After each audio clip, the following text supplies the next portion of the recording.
This video contains subject matter that may be offensive and disturbing to some people. If you are the type to require a warning throughout a video or show, let this message serve as your warning. This channel discusses the harsh reality of true crime. If this warning is not sufficient for you, consider a different genre and unsubscribe from my channel immediately.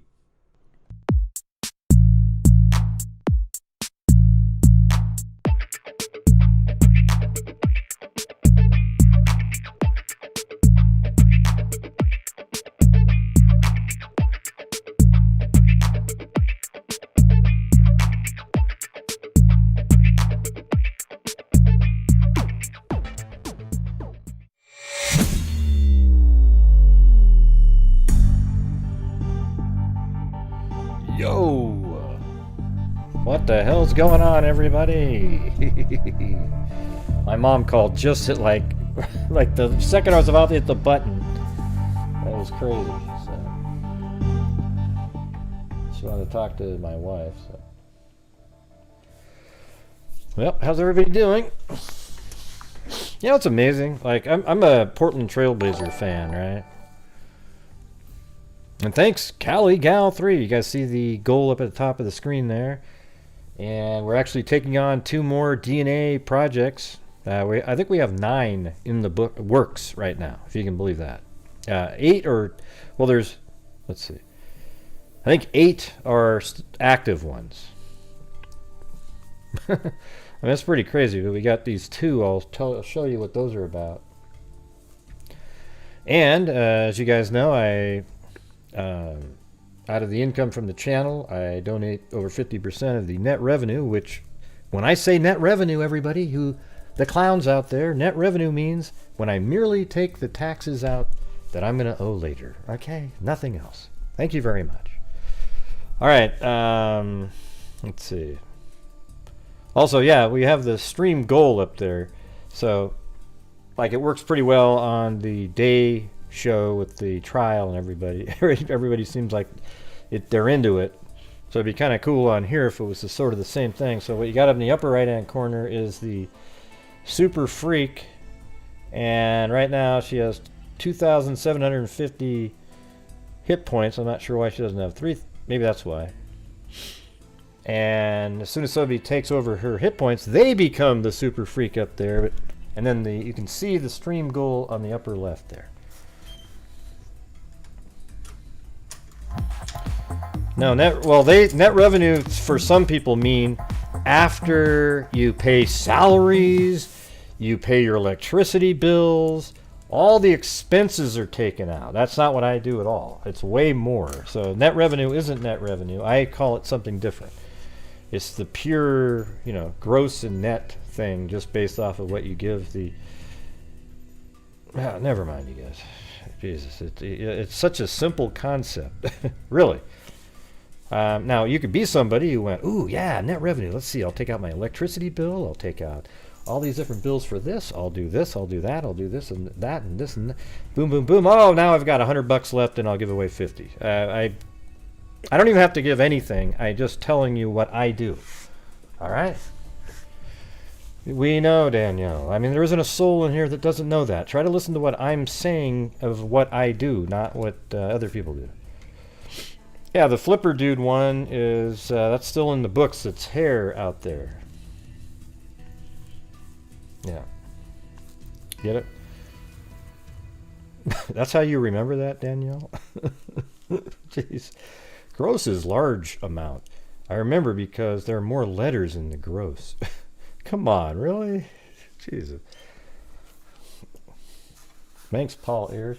So maybe I'll start with those, actually. Okay, so these are going to be the new DNA projects we're going to be working on. They're both in NamUs currently. This is one of them. Here, let me move the monitor over. This one right here. Okay, this one is from, the body was found September 10th, 1993. Oh, maybe that's where I was having a problem. I couldn't find it. Well, no, I found this one. Then it says, skeletonized remains were discovered by a mushroom picker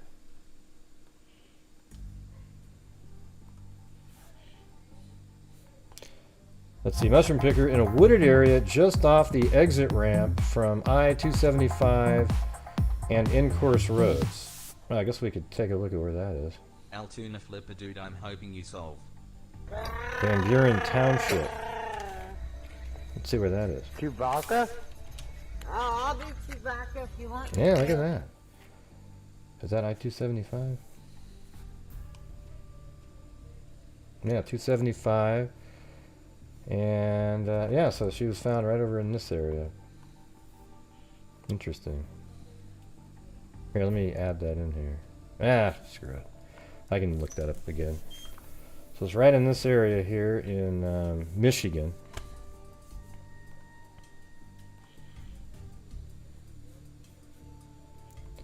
It says examination of the remains revealed they were female, in their mid-20s with good oral hygiene. A 1986 calendar was found in a wallet adjacent to the remains, as was a small black t-shirt with a logo of a unicorn on clouds under a rainbow with "Dreams begin where rainbows end" printed on it. The wallet also had a rainbow and unicorn logos on it.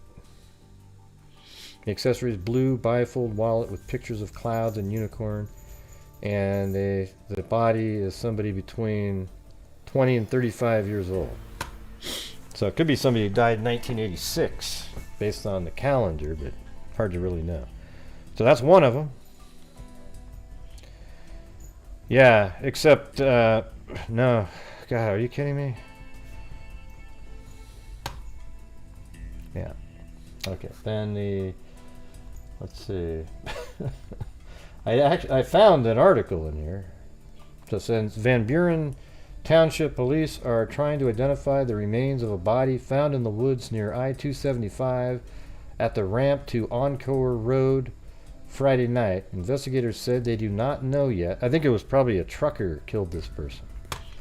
Did not know yet whether the remains discovered by a citizen are a male or female because only bones were left. A billfold was also found close to the bones, along with part of a black t-shirt with a silk screen rainbow printed on it. Investigators said they hope to identify the body today using dental records. Yeah, that didn't happen. Okay, so that's one. Doesn't that one sound interesting? I mean, that's just some person that just died. But probably a homicide, I would imagine. Probably somebody that was strangled to death and thrown off the side of an off-ramp by a trucker, and then they kept going. That's what that one sounds like. Okay, so the other one has less information. And the only way we can do these projects is by the support of the freaks, because there is no ad revenue here. The channel memberships and super chats are really it. Okay, so this is the other one. The body of a young woman was, and this is also in Michigan, so they have a sort of a hookup with the Michigan, I don't know, Sheriff's Department over there in Highland Park, something like that. And these are all the different cases they've got. Here's another one. This one is between 25 and, yeah, this is the one. Between 15 and 25 years old. But this one's kind of a weird situation here. It says the body of a young woman was transported from a private residence in Highland Park when the residents were unable to wake her after a night of partying. So she was at a party and nobody could wake her. She was transported to the Detroit Osteopathic Hospital where she expired.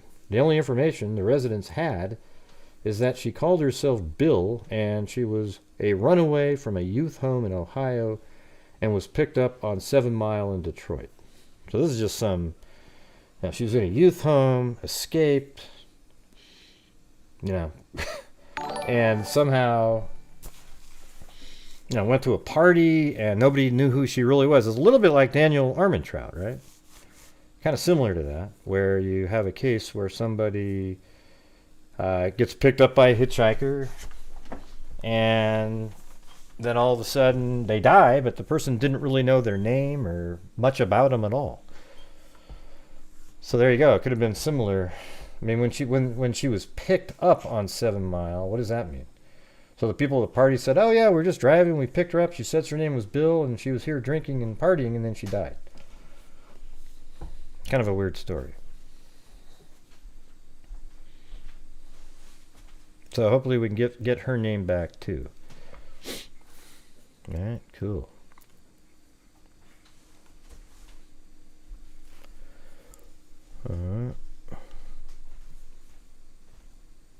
I'm going to move this up to the top so it's behind, under, yeah, that doesn't work. Does that work if I click on a comment? No. Doesn't work. What if I go over to here? I click on one of these.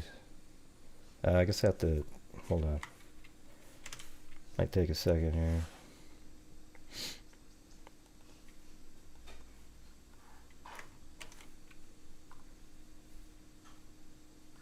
Oh, that's why it didn't work. The heck? Oh, Daniel's one's going over there on the other computer. Okay.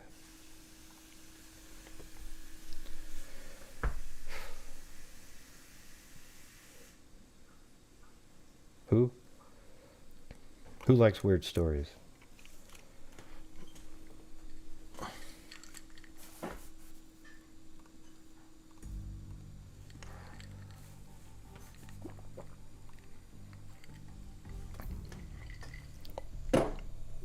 Hey, thank you, Claire B, Michigan member, helping the freaks solve Michigan. Well, that's so cool. Yeah, we have a bunch out of Michigan. Member helping the freaks solve Michigan unknown people. Well, there you go.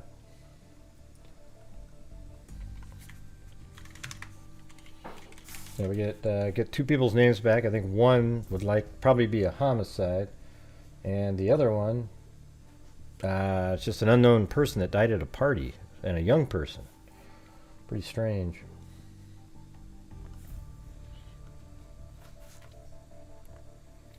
And thank you.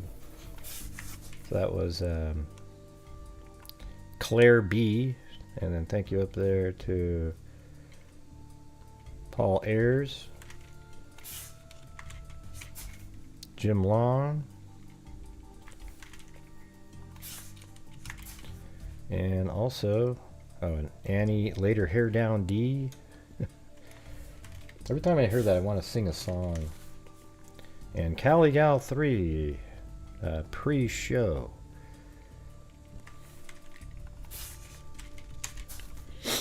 Alright. I just wanted to get everybody on the sheet over here. Yeah, it's somebody's name. I think of all unidentified people like they're in the crime genre, you know, like sort of feels like it to me. You know, you kind of hope you find a case that there's a homicide and somehow figuring out the person's name, it will go to them. Also, I wanted to show you guys, NickMec set up a website here for what we're doing. That's pretty awesome. So look at this, Gray Hughes X or Nick Mech official fundraising page. You know, and that has a little thing on us or whatever, and then down here it shows all the. I mean, let me just show you. I'll tell you this. So anyone can go to this page and send in money if they want to, and it'll show up on here. Yeah. So. From the beginning here, it went like this. The very first one we gave him was $150. This is 4 years ago, right? And this is even before we started counting. So it was 2020 when we started actually counting. So we were giving money to charities, but it didn't have a total. It was just like we would do it on a show. So we've got like 150, 100, 150, 206, 200, 100, 400, 900.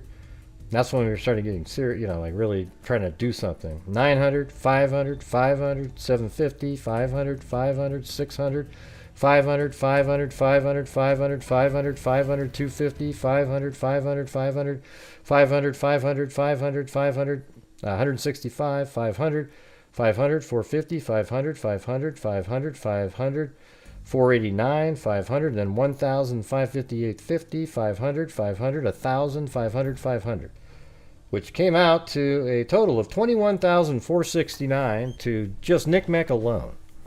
You don't think that's pretty freaking amazing? And that's only because of you guys out there, right? Thank you, CaliGal3.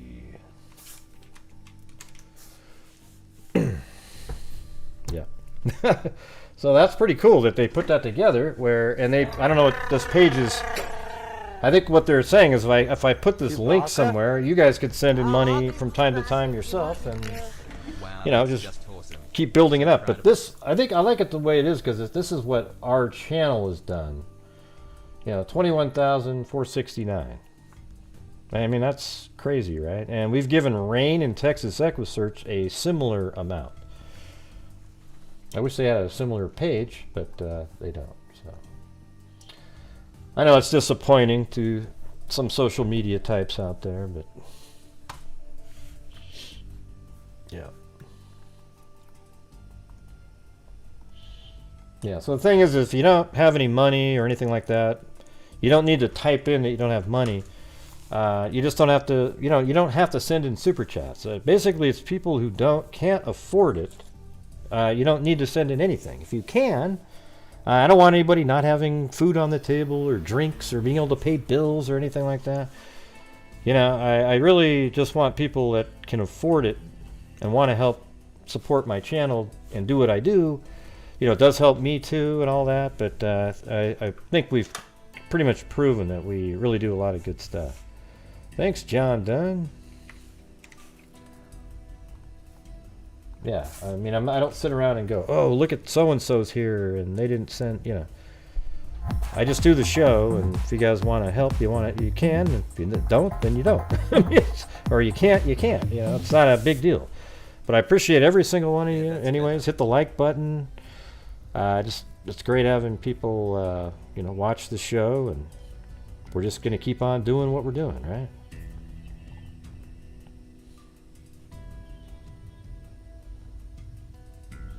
Huh. All right. Awesome. So let's see. Oh yeah, I was going to say earlier. What's going on with that? Oh, it's see-through there. I'll have to put that down here. There we go. Maybe I'll move this down up to the bottom as well. Make it a little smaller on this one. Now if I put this in here, oh yeah, it doesn't even have it. So I can make this bigger down here, like that. There we go. Look at Eugenie snuck in there. Nice move, Eugenie. Good move.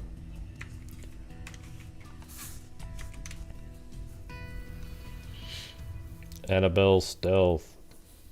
Thank you. Yeah, so I was thinking that, I've been a Blazers fan, the Portland Trail Blazers. I've been a fan since I was a kid. And I've been watching the team, and I played basketball, and I know what team basketball is.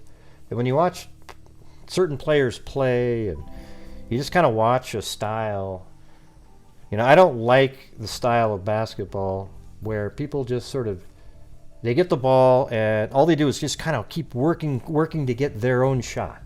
Like dribble in, break down the player, and everybody else stands around and stares, and they don't do anything. And that's when you start getting teams that suck when everything matters. So I like team basketball, and so I come from an era where it was team basketball. And I played team basketball. I passed first, and I was a good outside shooter. I mean, really good. I mean, you wouldn't look at me and think that.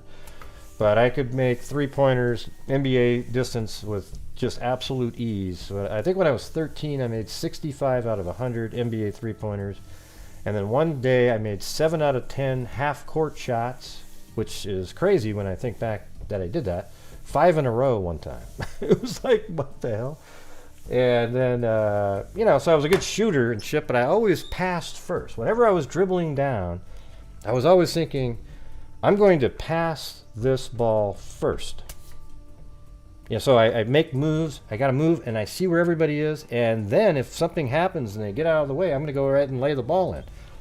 But anyways, you get these young people today that they're just so, it's like a selfish style of play, and all they do is just idolize the ball hog. You know, like Damian Lillard is a great offensive player, but he is not a great team basketball player. He's just a guy who can make long shots and scores lots of baskets. Terrible defensive player, but everyone says he's the greatest player they've ever seen that lives here.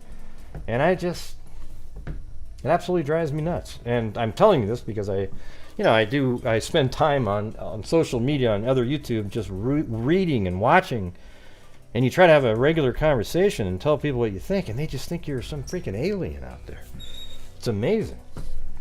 So anyways, that has nothing to do with true crime whatsoever, but it's a crime. It feels like a crime. Yeah, because we have the third pick in the draft, and you want to hear something crazy, everybody? The second and third picks in this year's NBA draft are as good as any first round pick has ever been in the last 15 years. The first pick, as good as any of the first picks, except this year there's an alien who is the first pick, like Abenya. I don't even know how to say his name, for God's sakes. But this guy, he's 7'5", can dribble around like a point guard, shoot from. I mean, he's really, it's ridiculous. He's a once in a millennium type player, where these other guys, he's a little bit like Ralph Sampson, but way better. This guy. But anyways, there was, the player the Blazers could get is just going to be an incredible player, but we're all going to cash it all in for that one shot with Dame when he's 33 years old. Forget it, man. Man, if they make that move, I'm going to be so angry. Anyways, that's it. I mean, you guys know I'm a big Blazer fan. I've been... So what I might do one of these days? I might make a Blazers, like just a sort of an off channel over here, and I'm just going to do my rants, either really positive ones or negative ones. It's going to be awesome. I'm not really sure, but like just in the late night, I'm just going to just say whatever the hell I want to say.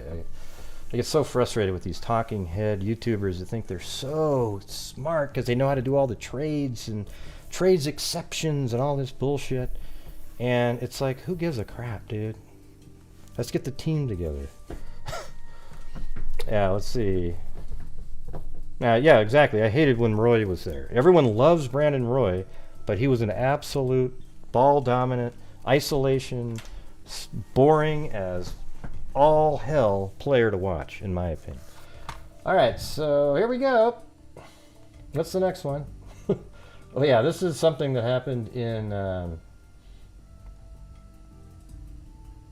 I think, yeah, in New York. Look at this. See, there's this college. Let me get this. Hold on. Do you guys see this? Okay, so keep it. This is these are anti-abortion people just giving their side of the story. So what? This lady here is a teacher at the college, and listen to this crap here. Listen to this. What a joke. Listen to it. You're not educating shit. This is fucking propaganda. What are you gonna do? Like anti-trans? I mean, by the way, she can barely speak. So how is she a professor there? Is that what you're gonna do next? I mean, This is bullshit. This is violent. You're triggering my students. Triggering? Oh boy, where's that little bunny? Because you can't even have a fucking baby. So you don't even know what that is. You don't even know what this is. Get this shit the fuck out of here, bro. This shit. Do you see that shit? Look at that. Look at that. Look at that. So you don't even know what that is. What kind of a professor does that? Get this shit the fuck out of here, bro. This shit. Wow. Wow. That's a professor at a college. Okay? And then the college said, you know what, we're going to have to look into this matter. Okay? And we'll do appropriate action. But then another video surfaced of the same wacko. Look at her. Away from my door. She comes out of her door. Somebody went to their house to ask her a question. She comes out with a machete. Look at that. Away from my door. Are you kidding me? Let's get out of here. Are you kidding me? Look at that. Where is that? Let me just... Yeah, right there. Look at that. She came out with a machete. And they're saying, well, you can't really arrest her. It's what? She should be in prison now. What a joke this person is. God. Anyways, hey. You actually know her? I wouldn't doubt it because you kind of work in a school system. She seems like a dumb person too. That's the weird part about it. Thanks, Danielle and Kelly Steiner, trying to bring an end to my crappy day. Literally had a bird crap in my hair, on my arm, and my back. I know her. Donating to your channel definitely makes me feel better. Okay, well, yeah, that would suck. I'll be honest with you.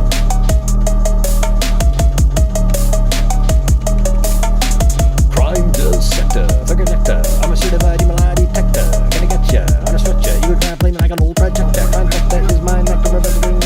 Electric crime nectar. And I was gonna be above the nectar. Ah! Can't even breathe on that one. Trying to bring an end to my crappy day. Literally, had a bird crap in my hair, on my arm and my back. Donating to your channel definitely makes me feel better. Well, then you're a psycho, Revengeance. This is just a newspaper, New York Post, walking over there, gonna ask her some more follow-up questions on what she did at that school, and she comes out with a machete and puts it right to his neck. That sounds like what a psycho does, Revengeance. Not something, oh, it's CNN. You know, people just don't do that shit. I might slam the door in CNN's face, just like I do when somebody calls my phone and says, hey, listen, now we're calling on behalf... Goodbye. The sentence doesn't even get finished. All right? It's just done. But come on, you got to admit, like, this is ridiculous right here. Well, that's too bad. She's a pal of yours. She's an idiot, Danielle. So that's what I'm telling you. You said you taught with her. Now you're a pal all of a sudden? I mean, she's an absolute moronic idiot, this lady right here. Slamming shit around at the school. No freedom of speech there. And then she comes out and puts a machete to this guy's neck right here. Give me a break. Jesus. Are you... Yeah. I'd put her in prison right now. What would you call it? I'm not sure what it is. She didn't hit him with it, but she literally put it to his neck. I mean, look at this crap. Look what she did right here. Look at this shot right here. She has a machete right next to his face. Great, that's crazy. I mean, that's just... Get the away from my door. Let's get out of here. Yeah, can you imagine somebody actually being taught by that idiot? What would you learn from her? Nothing. I'm sure it's all grievance and just hate for everybody. Yeah, well, I know what you're saying, Revenges. I mean, I guess if it was CNN, I was trying to get your humor about... I think MSNBC, you would have got a laugh out of me. But CNN at least has fired Don Lemon and a couple other people, so I was like, yeah, okay, well, give him a shot. Yeah, she's one of the most... This lady right here, you can just tell, is a toxic, just waste of time. I don't know how she ever got hired there, because you know that her personality just didn't come out that day. She's probably been doing that shit for a long time. All right, anyways, so I thought that was a true crime story. Really shitty. I mean, I can't imagine... I mean, this guy should press charges. I mean, here's the weird part about it. If that guy had pulled out a gun and shot her right there, he'd be totally justified, wouldn't he? Except, guess what would have happened? So here's what would have happened. They would have went to the door, and because of the racial makeup here, if she put that knife to his neck and he shot her, they'd come up with some way to make the shooting racist, and he had something to do with it. Right? Except it's totally justified. I mean, this guy right here is incredible how he stayed totally calm with a machete at his neck. But don't you agree that if he had then, let's say right at that moment he took his own knife and stabbed her to death right there, people would go, oh God, what a racist. What is he doing? What's happening? Yeah, what a load of shit. Hey, thanks, Ben Hills. Yeah, I mean, she could barely speak, and not only that, she's teaching college students? What? you know? Like, Embarrassing that she's she has educated. podcasts out Should there be fined too. immediately. Well, she was fired later in the day. Yeah, after they saw that. Yeah, so it says right here, effing propaganda, and it says Shelley Rodriguez, an adjunct art professor at CUNY Hunter College in New York City, erupted on a group of pro-life students who were distributing materials on campus in early May. I mean, how mean is it to actually show people, hey, you know, we don't believe in, you know, we're pro-life here, and here's what happens when, you know, it's just, why can't they do that if they want to? All right. Distributing materials on campus in early May, throwing their pamphlets in the air and shrieking hysterically. I bet you CNN and MSNBC won't even cover the story. It just doesn't check the boxes that they want. Right, Revengeance? You're not educating shit. This effing propaganda, Rodriguez told one member of the Students for Life. What are you going to do? Like an anti-trans next? Well, maybe it was regarding sports, which is becoming a ever-growing, huge movement against the what I had talked about for 5 years on here is now becoming a reality. In the way that women are now fighting back to keep their sports, right? So, I mean, no, we're talking about abortion. The student responds before the art professor interrupts. This is bull crap. This is violent. You're triggering my students. After the student apologized for the alleged offense, Rodriguez responded, no, you're not, because you can't even something baby. So you don't even know what that is. Get this shit out of the something da da da. I mean, I don't know if there was more on the video or not. But there's the video again. Let's see. You're not educating shit. This is fucking propaganda. What are you gonna do? Like anti-trans next? Is that what you're gonna do next? I mean, This is bullshit. This is violent. You're triggering my students. oh, I'm sorry about that. No, you're not. Because I'm you can't sorry, even I- have a fucking baby. So That you is don't true. even know That what is that true. is. That You is don't even know. Wait, but no, hey, what do you mean? Men are now starting to have babies. You remember, we've gone through the operations now, and now you're being sort of not sensitive to the fact that maybe the person you're talking to is a male trans who is going through some procedures to be able to have a child. Man, what an insensitive person she is. You know what this is. Get this shit the fuck out of here, yo. Fuck this shit. Yeah. And then you go to that one, and then she goes right over to the machete. I mean, really? Let's do that one again. Away from my door. Get the Yeah, Danielle's probably freaking out. Like, wow, I know this person. Holy shit. Right? away from my door. Let's get out of here. You can't do that. Away from my door. Get the away from my door. Let's get out of here. You can't do that. Get away from my door? Anybody can be standing right outside this door. She had no right to bring that knife out. Something needs to be charged against her. But there's actually people defending her today, right? Again, just switch it around. Have the person inside the house be white, and the person knocking on the door, a reporter that's black, and they would immediately start charging the person inside the house, much like the guy on the subway in New York who he put a guy in a headlock for, that person had been arrested 40 times and at one time punched a old lady and assaulted her, but the jail system let him out. And then he's on a bus and he totally protecting all the passengers. They were so thankful, but the guy died. He ended up dying in the interaction, and all of a sudden he's a monster, and the guy that he killed was a deity. But the thing is the only reason it became a big deal is because of the racial makeup.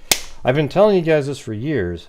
It's not a big story for the media unless it has a certain racial makeup of who's committing the crime. And I think we all know that to be true. Do you guys agree with that? I mean, you just see it. Even if you're a left-leaning liberal, you have to see it when you're watching MSNBC MSNBC and CNN, that this is exactly what happens every single time. They try to gin up rage, and it's not a political thing. It's just sort of it might be political on the media's part. I don't really get it, to be honest with you. It's just a strange thing. I think it's mainly let's see. Well, it kind of is political because it's trying to gin up a population of people, us against them type of thing, and then kind of consolidate a voting block at a certain point. Yeah, what does Sharpton have to do with this? It's he was out there going, he just wanted to, because he was a Michael Jackson impressionist at one point. So he's out there saying, he just wanted to sing like Michael, everybody. That's all he wanted to do. Well, how about his other 40 arrests that he had? It's crazy. Oh, you actually have some pictures? Had you heard about this, Danielle, or just right now on the show? You're a friend.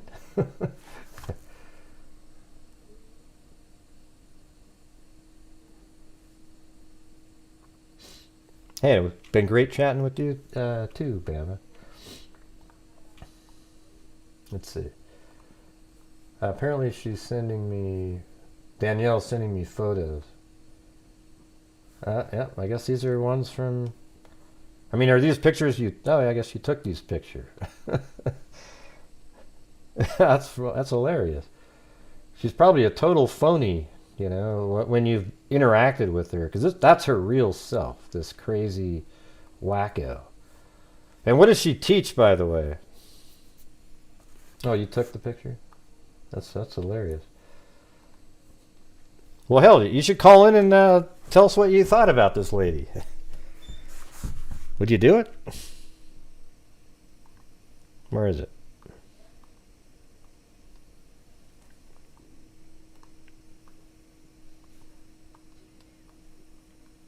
Well, I guess you might not want to do that since you're friends. Do you want to, or I don't know. It's kind of. I guess you could tell us what she does and stuff. Yeah. All right. Let's see.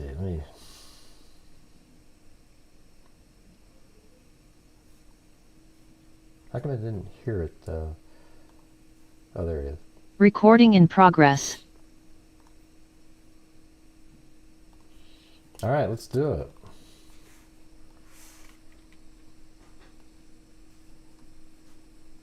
Hold on one second.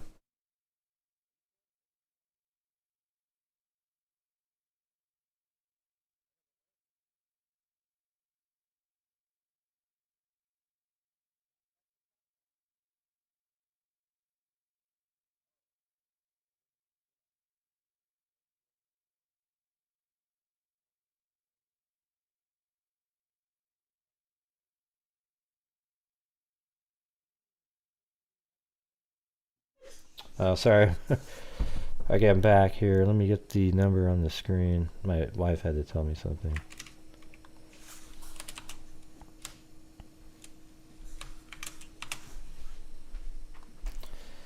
Boom. All right, so let me get that out of the way there. There you go. Danielle, you got to dial the... You're probably going to be the 929-205-6099. Meeting ID 848-8267-9153, and then you hit, there's like a pound key or I don't know what you click actually, and then passcode. That pound is just something I put in there as a separator. It doesn't mean anything. Yeah, man, I wonder if that affects people. That pound is just me, I think, anyway. Yeah. All right. Yeah, there's no... Exactly. So normally it just goes, looks like, I can't really fix it, but the pound doesn't mean anything that's in there.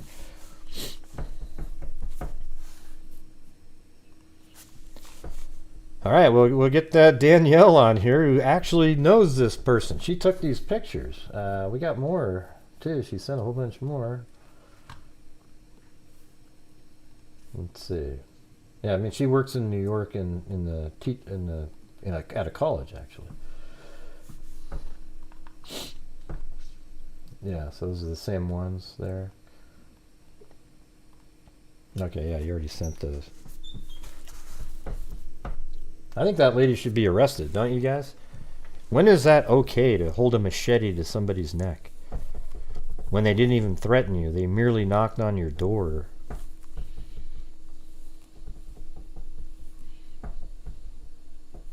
Well, Greg Oden was from 2008. He was such a good player. It's just God, whenever he got to play, he was just phenomenal.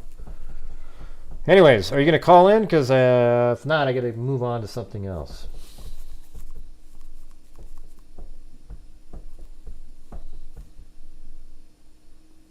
Okay.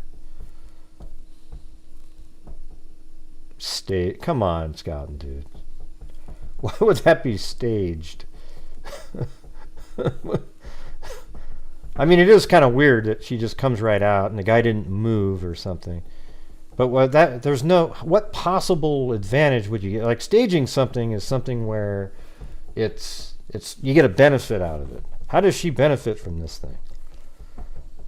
I mean, this is like something that makes her look absolutely horrible. And you mean both incidents? The one where she threw the abortion stuff around? Papers? The pro-life papers around? That one?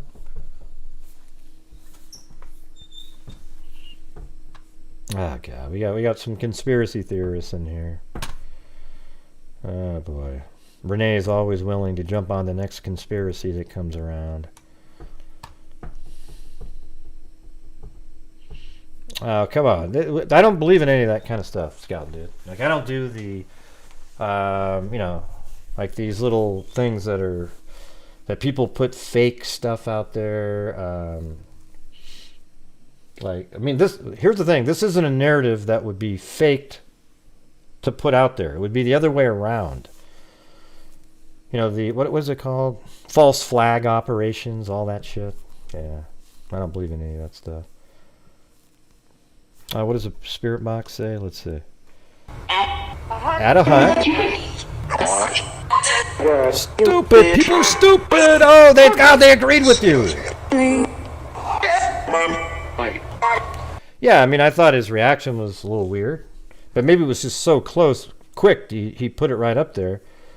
But I mean, what advantage did they get out of it? No, Danielle, it's really you should be able to do it using this one. It's not difficult. I get calls all the time on it. You dial 1-929-205-6099.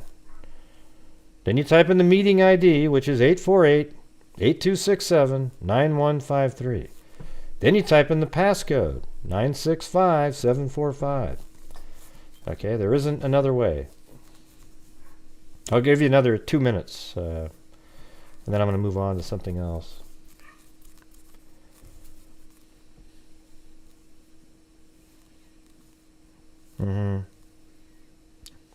I mean, come on, you guys. This isn't some false flag operation. If you can tell me a benefit for her to have faked this, let me know. It makes her look like a raging lunatic. And why would you do that?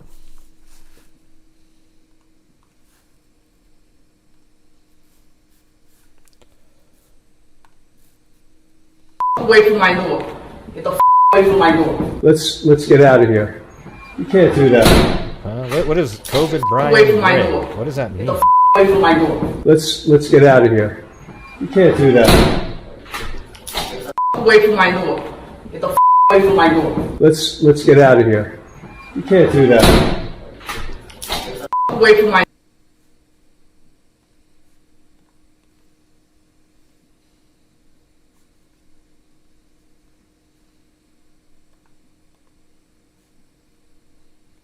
away from my door. Get the away from my door. Let's get out of here. You can't do that. I think once she saw that there was a cameraman, that's when she turned around. So watch this. She comes out, and then she looks over right there. See how she looks over, and then she pretends, oh yeah, I mean, see you later, and then shuts the door.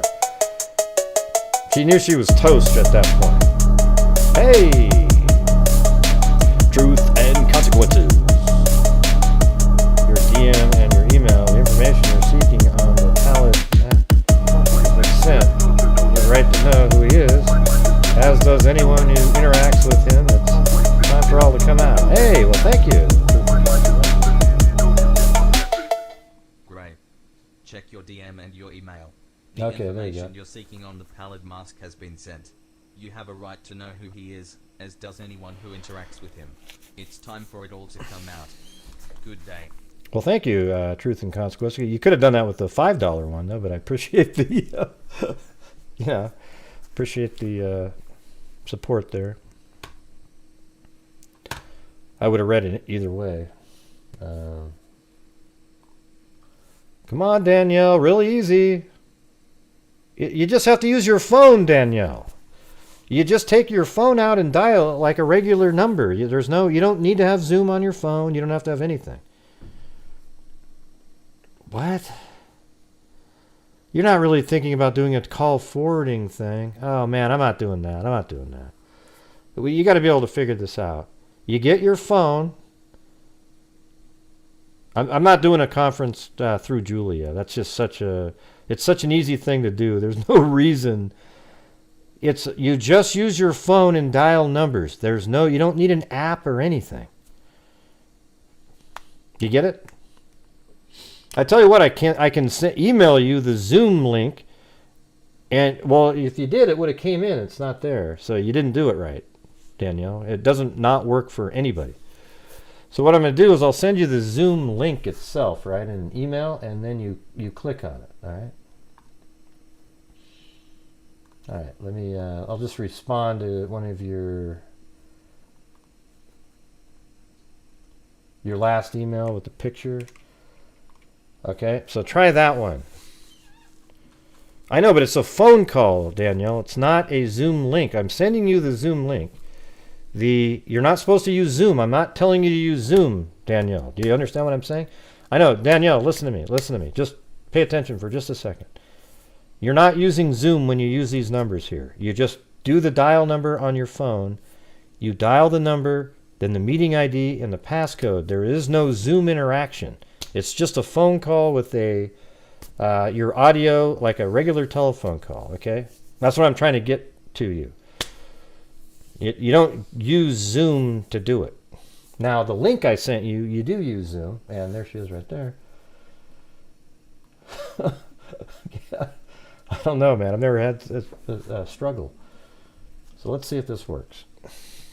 She's coming now. There you are.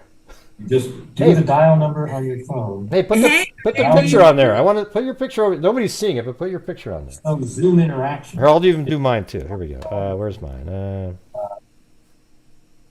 Oh, where'd you go? It was perfect. Okay, Danielle, it worked, but it looked like we were having a looping audio thing going.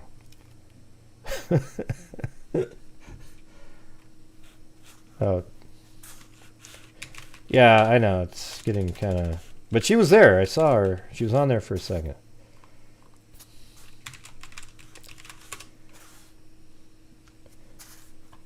Let's see. How do I do it where there's just... I'll wait for her to try it again. She was in there. I actually saw her face, and she was talking for a second. But there was some weird thing going on with the audio. And I think that might be my side. So try doing that again, Danielle. I'll just turn off this system audio. Let's try this. Okay, here we go. Oh, wait, that's not going to work.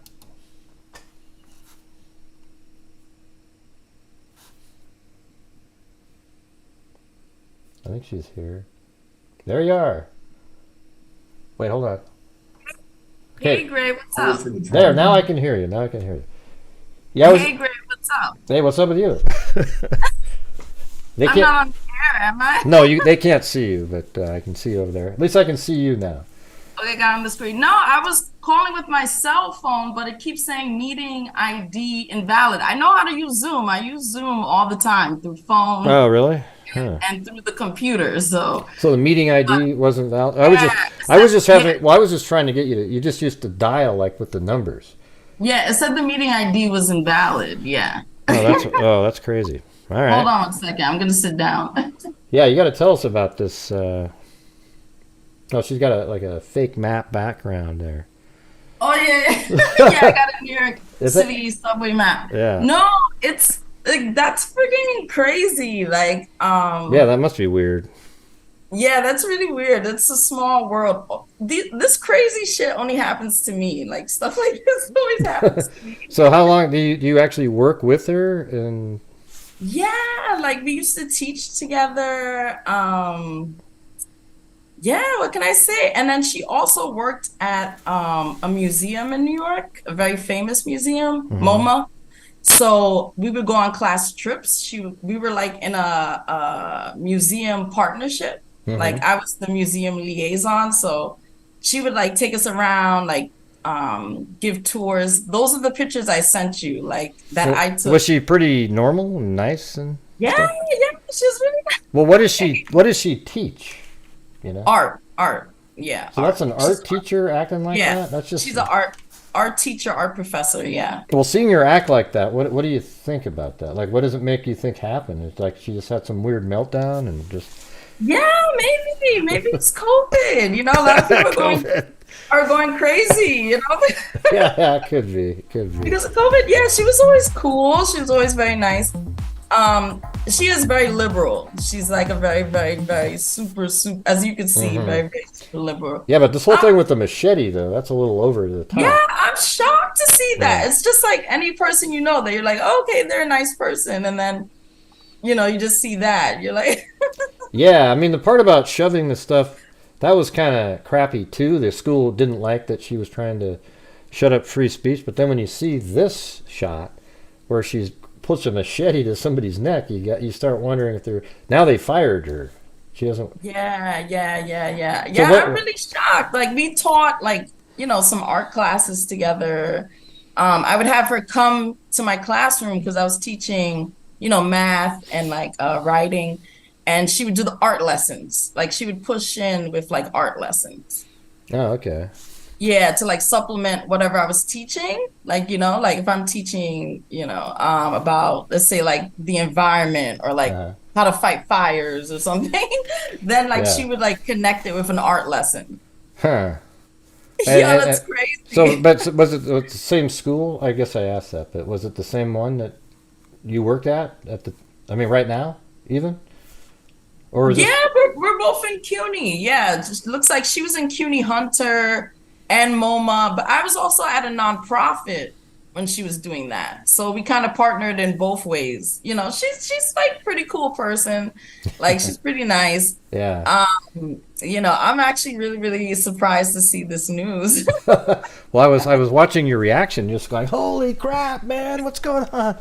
in the chat, you know. So. Yeah, I'm really shocked to see it. No, I had to come on because I'm like, no, I don't want people to think like I'm stupid or something. I can't get on the Zoom. I do Zoom all the time. I do Zoom like all day long. Oh yeah. Well, maybe let me see. Maybe I screwed up somewhere. I don't know. Maybe I copied and pasted a different show. So probably the link's better for people that use Zoom though. You just click on it. Yeah, I don't have any like dirt or anything. I just know her as a nice person. I know her like teaching together. We've gone to a few parties together, like and that's it. Just like, you know, I just know her as a normal person. She never held a machete to my throat. So for you, it seems like she was just like, this is just totally bizarre and out of left field, sort of, right? Oh yeah. It's like when they interview those people on TV and they're like, "Oh, you're the nicest person." I had no idea. and they're a serial killer, right? Like right now. Yeah. Well, I haven't seen her maybe that she's killed anybody yet, and I'm not even sure this is technically, if she didn't touch him with the knife. I mean, maybe you can see she's New York tough there. She's New York strong. Yeah, it's more like New York crazy, don't you think? Come on. New York crazy, yeah, New York crazy. Because look at what she does right here. Oh, wait, let me switch over to the other. Can you see my camera shot? Like I have the screen up. Yeah. Yeah. So if I go to the middle monitor here, See, right here she's doing that, and then I think she notices right there that there's somebody filming. See her eye turn over there? Then she goes, oh shit, and she backs right up and shuts the door real quick. Oh, yeah. She's smart enough to know that. Yeah, so you wonder, though, if there was just him, how that might have turned out. You know, ooh, I don't know. Yeah, I don't know what she's capable. Yeah, who knows, right? Yeah, it's scary to think of. Oh, that's a tough lady there. Yeah. Well, you got anything to add to it? It's pretty crazy, though. Thanks for sharing. No, yeah, like I said, I just know her as like a normal coworker, teacher. Like, you know, I'm not thinking anything bad or evil or anything. I guess she just was pushed to the edge, you know, and I guess this was her reaction. I'm not trying to excuse it. I don't want to sound like I'm excusing it, but yeah, it definitely was an overreaction, you know, but it's crazy to me. I'm still like kind of in shock. So yeah. All right. Well, that was cool having you on. Yeah. And when I'm in shock, I laugh a lot. So don't think it's inappropriate. I'm one of those people that laughs sometimes out of nervousness. Yeah. Well, the cool part is I always picture you laughing just like that in the chat. Yeah. I'm always laughing. Laughing. With all of your emojis about everything that are just like, hey, I want a drink of water. And all of a sudden, there she is. There's somebody drinking and then a glass of water, right? I told you, they call me the emoji queen at work. Well, you're so fast at it, too. They pop up in like 1 second. Yeah. As long as I brighten people's days, that's what I hope to do. And I got a note from a student. They said, you are the emoji queen. You brighten everyone's day with your emojis. Wow. And I said, that was like a dream for me. I dreamed of someone telling me that. And after that, I said, okay, I'm going to do this every day. Oh, cool. Yeah. All right, great. Yeah. Well, thanks for calling in. Maybe we'll do it again on something else in sometime in the future. All right. And thanks for all the pictures you send of your. Yeah. She buys like the merch and then goes, hey, and she looks like a model with all that stuff. All right. Have a good one. See you. All right. See you all in the chat. Bye-bye. All right. Have a good one. All right. That was Danielle. Actually was friends and colleagues with that person. That's pretty, or still is, I guess, but pretty weird, don't you think? Pretty strange. Here, if you guys give me 1 second here, I gotta check something out.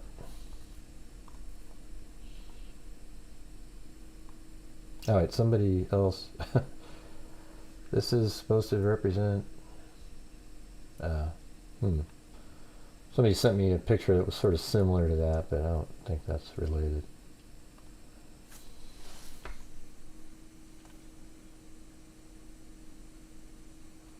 Okay. All right. So, anyways, we got somebody sent me some stuff on the crazy person that is behind all the wacky stuff on Reddit. So we'll have to see what's going on with that.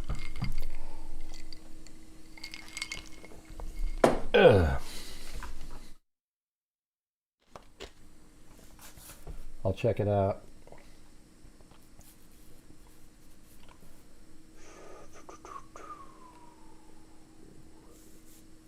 All right. Okay, everything's back to normal now. It's it's just a diet, or not even. It's a caffeine-free Diet Coke. You ask yourself, what do you even get out of it at that point? Well, just the taste, I guess. All right, so we have Scouting Dude down for This Is a Conspiracy. It's Not Real. And who else is? Let me do it right here. I'll do a poll. Was this event staged? With the machete? I don't think so at all. And the reason I don't think so is what advantage would you get out of it? It's not like the other guy who pretended he was going to be, like there was a noose. Remember the one with the noose? The actor, and it was all staged and fake. That one had everything correct. This is the reverse. It doesn't work for him. Okay. No, well, I already turned off the phones already, so.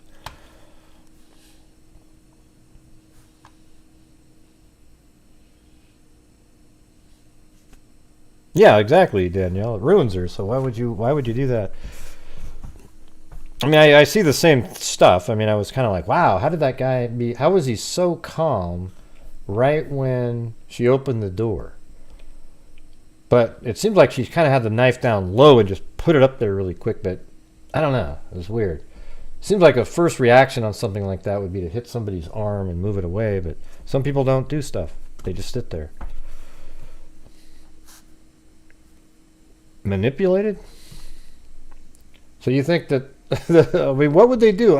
See, I'm getting the same kind of garbage on the Delphi case. There's people that literally think, somebody just sent me an email today, it sounds like something right out of a loony bin. Well, it was actually a comment. They go, I showed the video of Abby on the bridge to 2 of my friends, and they immediately said this has been photoshopped. This has been photoshopped. I go, well, I mean, there might be a filter applied, but that definitely is her on a bridge. You know, I mean, I just got that today underneath one of my videos.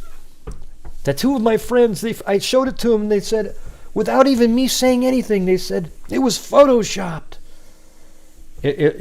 Sure, if you want to say Photoshop when we talk about if you crop an image or you apply a filter to make things pop a little better, you know, if that's what you're talking about. But if you're implying that Abby was placed on the bridge, then you're an absolute lunatic. That's all there is to it.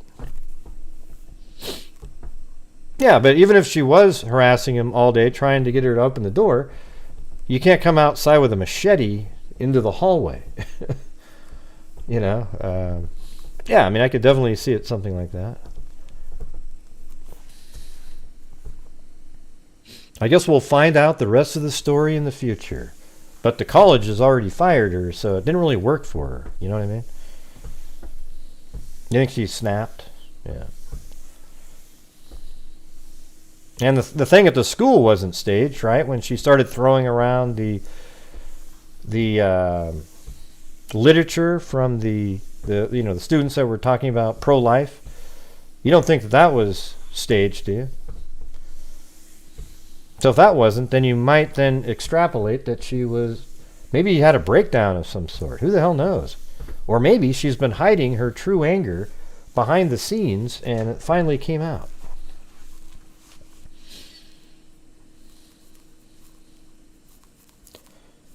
Right, but he never even came into the house, nor threatened to go into the house. He just knocked on the door, she opened it and put a knife, so there isn't really, she has no argument at all. Oh, she can be a tough cookie? Well, there you go.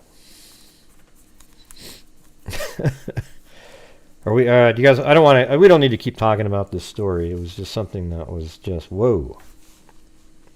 Yeah. And these are Danielle's pictures here. See? She took this picture. Pretty crazy.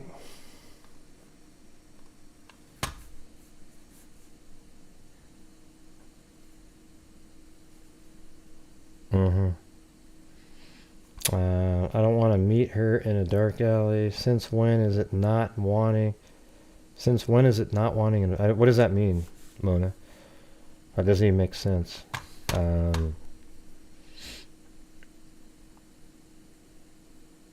mean, I see what Scout Dude's saying. If it turns out where it's something like, you know, they just kept pounding on the door, hey, let me in, let us in, and then she got sick of it after a while. But even then, all you have to do is say, hey, I'm going to call the police. You guys got to quit harassing me. You don't pull a machete. By the way, why does she have a machete? I mean, do normal people in New York just have machetes sitting around in their house? I think not. Yeah, I know you don't think it's a conspiracy, but whenever we start talking about things are manipulated, then it's like, I think they just showed that part. You know, they didn't show the 18 times they might have pounded on the door, right? But that part's almost irrelevant, right? It doesn't matter that they did that. Now, if she had opened their door and say, please leave, over and over and over again, and they tried to step their foot in the door, and then maybe the last time, you know, it'd be a little more like, okay, well, you know, it's got elevated here. But I don't know if it's like that.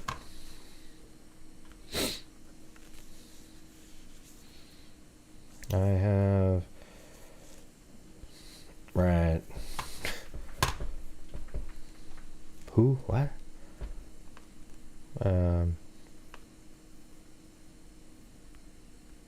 Call the cops. Yeah, definitely should call the cops. No doubt, no way in hell that lady should be... That should be okay.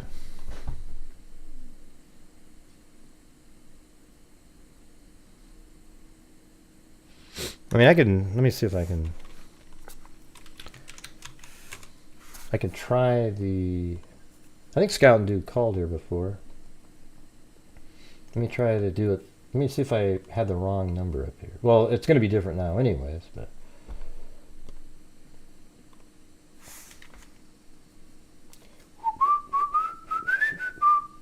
Well, let's hear his theory.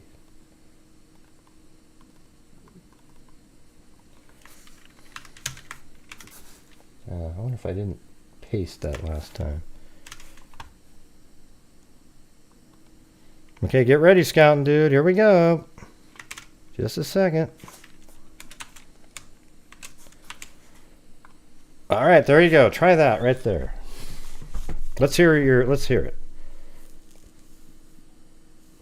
Right. I mean, I would too, but what if it was down low and you're a military person too, right? Where you're sort of taught to do something.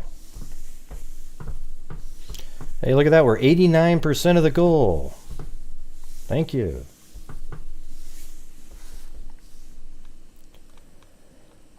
So I got the phone line open. You can explain the... It was just starting to sound a little... Oops. Recording in progress. There we go. Had to get that up on there. She's standing up for everyone's uterus. Men handing out abortion pamphlets would piss me off. Well, who cares, Juniper? And I don't really care. Here's the thing: is some people just don't believe in abortions. They're not morally bankrupt. In fact, they probably have the higher moral ground. Okay, but you know, that's just what they want to say. They're trying to save lives, not you know. That's all it is. So whether you agree with it or not, that's awesome. But there's nothing. Nobody's trying to stand up for a woman's uterus. They're trying to protect lives. That's what their point is. And yes, they all agree. Every single person agrees that if it protects the life of the mother or some other thing or rape and incest, yeah. We get it. All right, 859. Must be Scouting Dude. Not a conspiracy. Not a conspiracy. Yeah. No, I was just all I'm saying crap on this. Is she made such an ass of herself with that crap with the kids that she's been catching all kinds of shit. So she's completely stressed out. Uh-huh. And for just that little bit of a video, it's like, yeah, that was probably that woman's worst day of her life doing that. And she's getting completely reminded. And then you got this dude walking up who shows no fear at all.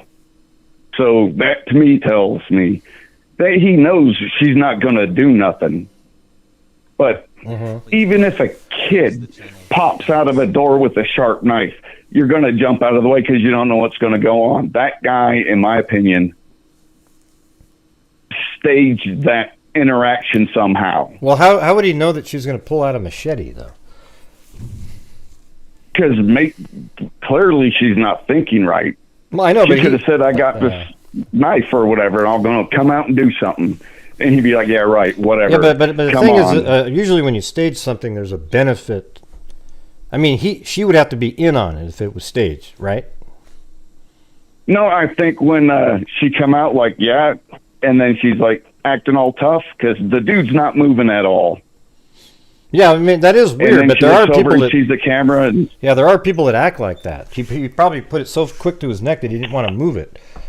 I mean, I know what you would do. You probably would have done something with your left hand, move it out of the way, and then bam, right to the face, or whatever the hell you would do.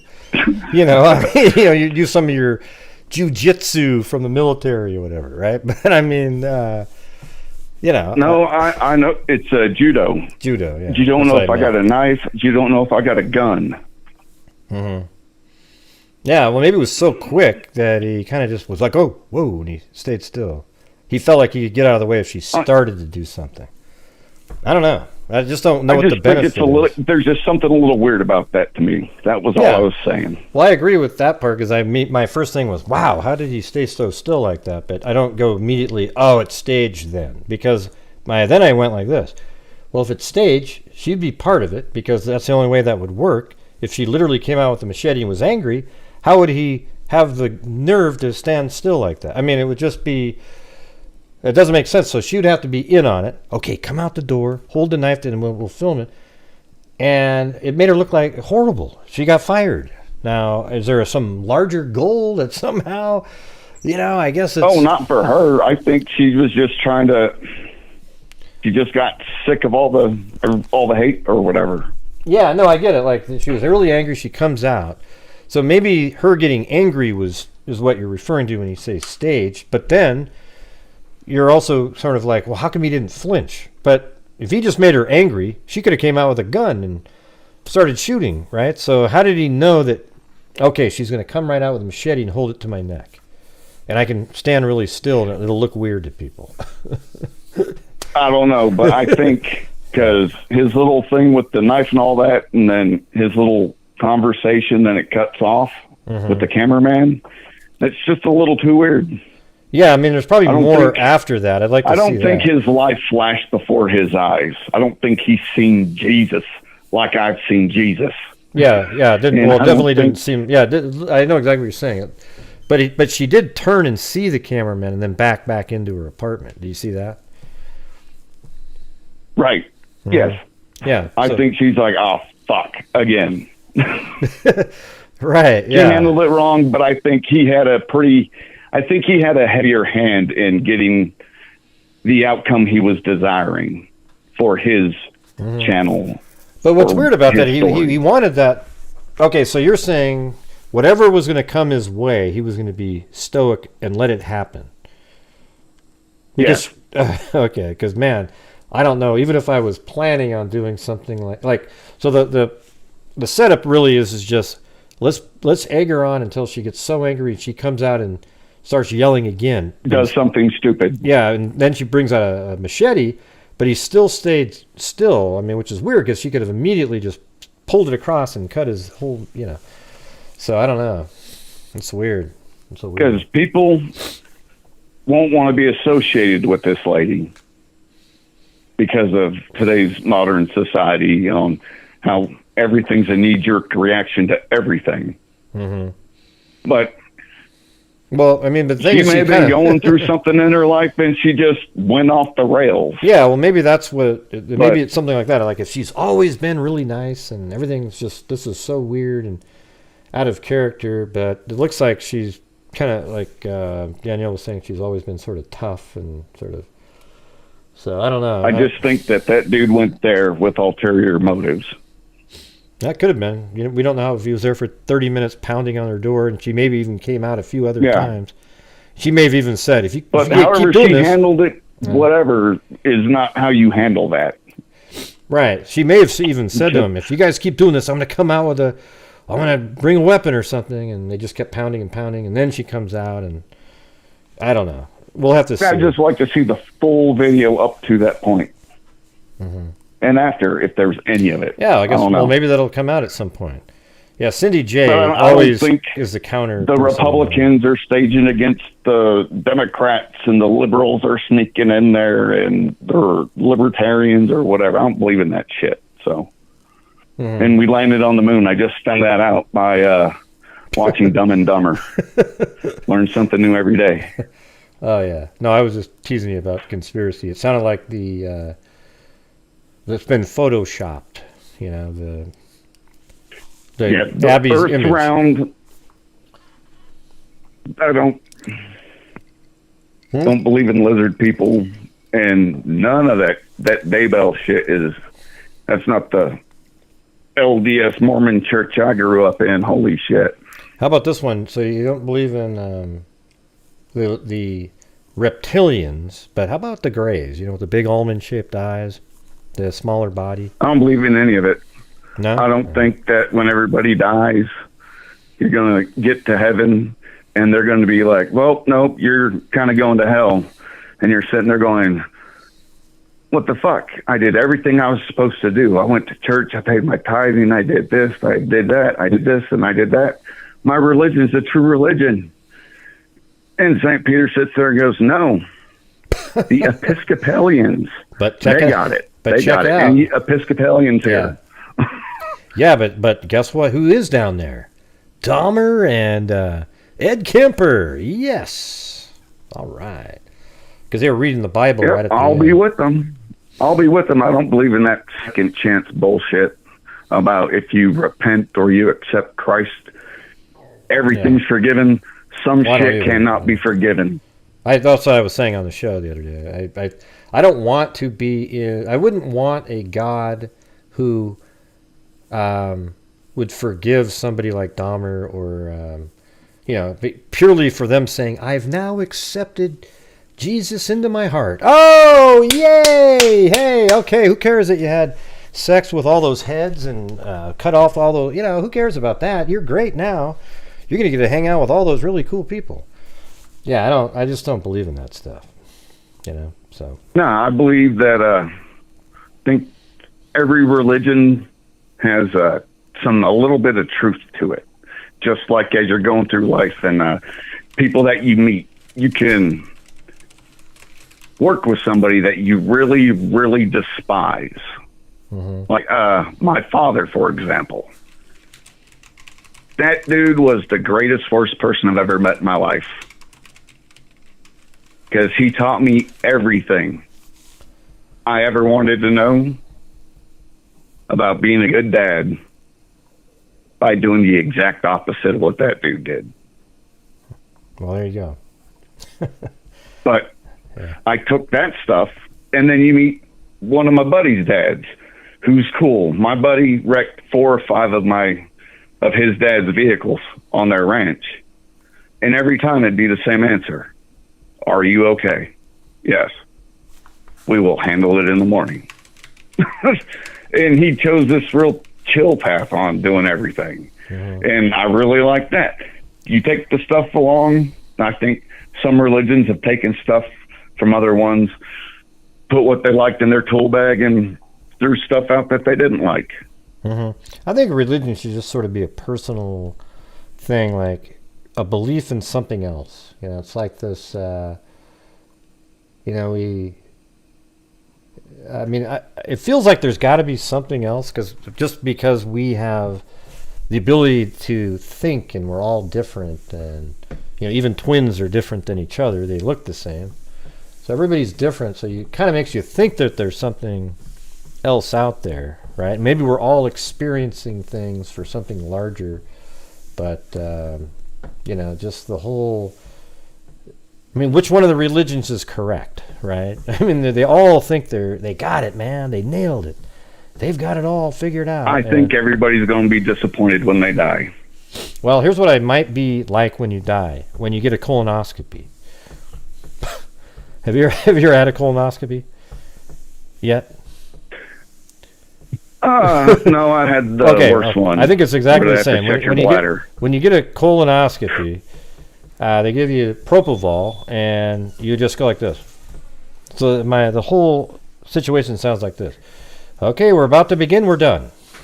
That's what it's like. There's nothing whatsoever in the middle there. There is absolutely. Are you laughing back there? She tried to start you like a weed eater. No. What? Oh God, you guys are.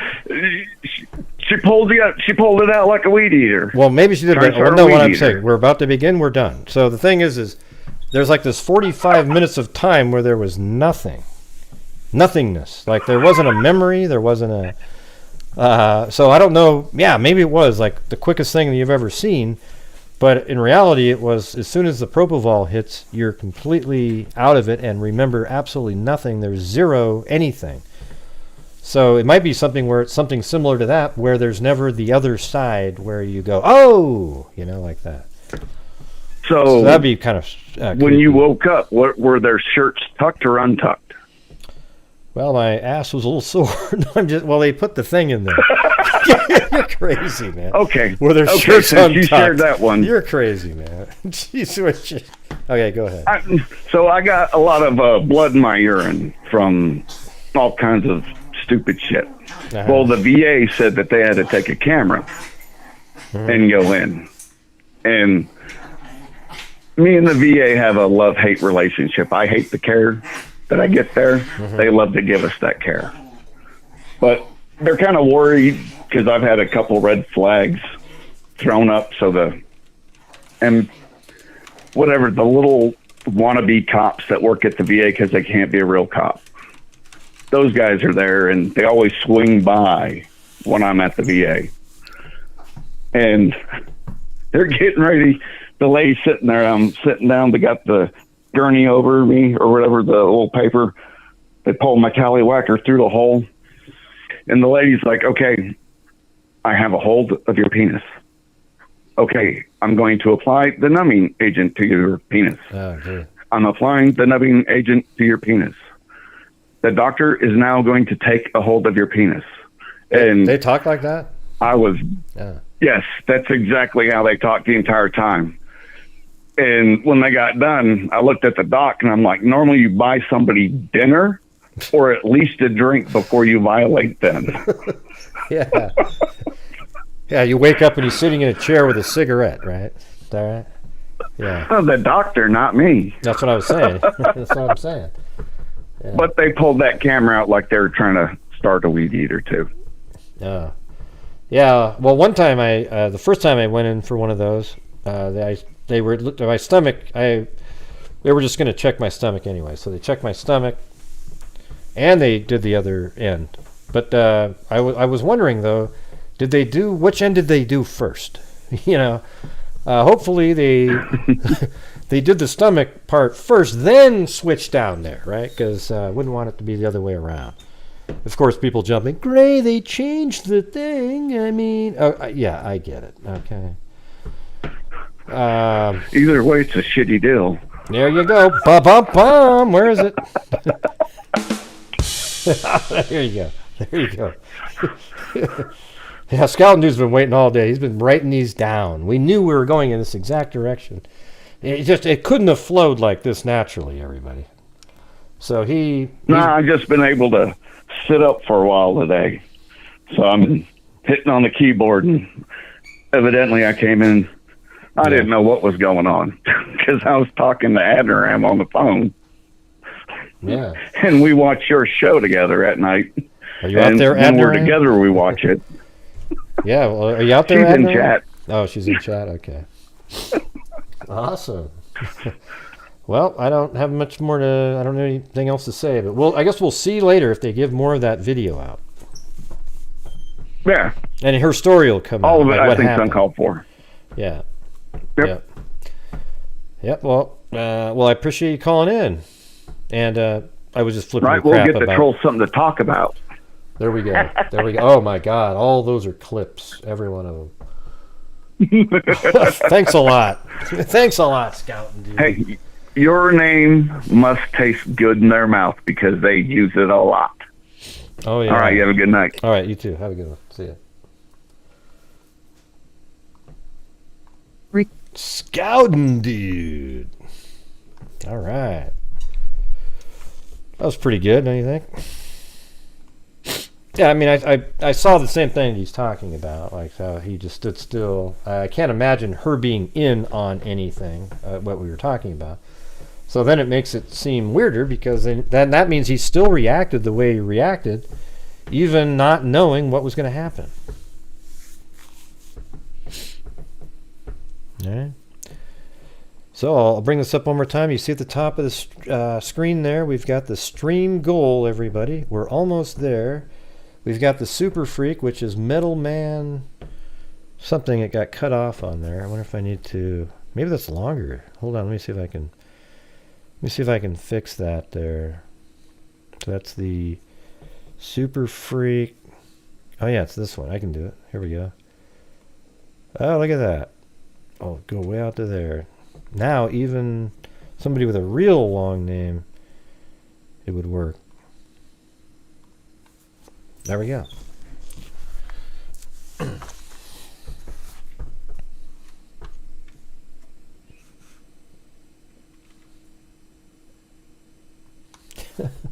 I think it's been a great show so far, you know? Why does it always have to be...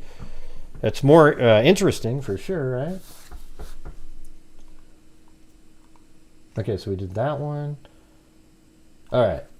I'm going to do this missing person case, and then we'll do the murder sheet. I listened to their podcast. I think it's crazy, though, that they're partnering with that, you know, the After Dark guy, though. It's like... Wow, that's some crazy shit. So there's a guy named John Forsyth that is missing in Missouri.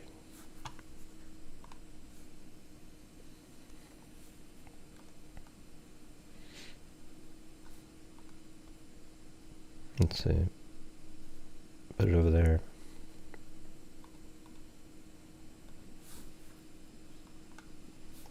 Too quiet. It's too quiet. I need this. It's like my Linus blanket music. It's just needs to be playing there.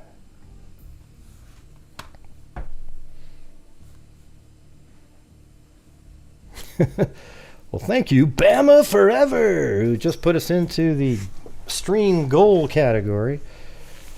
Who's been not feeling too well lately. So everybody put out those positive vibes for Bama Forever for that getting all the way back to normal. All right, put the little prayer hands for Bama Forever. Great start to the show. Goal.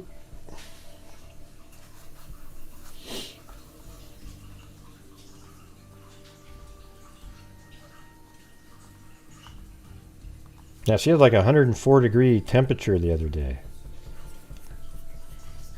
Or yesterday, I think. Did it ever get higher? Like 105?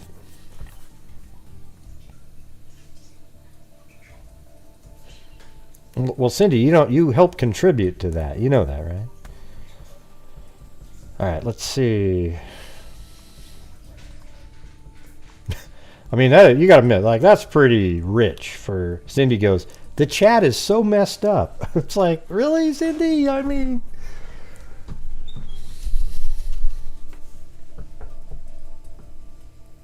Oh, it's not moving. Okay. Well, you just refresh it then. Like, go out and come back in. It didn't get higher? Okay. I had 104 once, and I had, like, some weird flu or something back in college. And your vision gets really blurry. And when you turn your head, things don't catch up right away. It's weird. It's sort of like it's a really strange feeling. But they gave me extra strength Tylenol, and within, God, you could actually feel your temperature dropping once it hit you. It was really strange.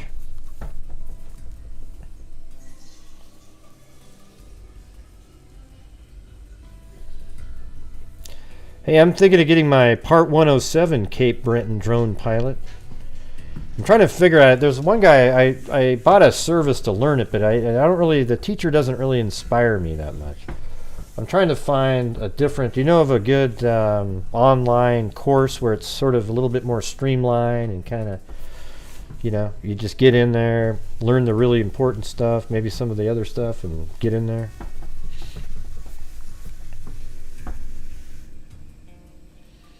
Yep, it's pretty high. If you do, send me an email or something. Thank you, great car, and for you. Great car, and for you. I get it now. It's like you're a car salesperson.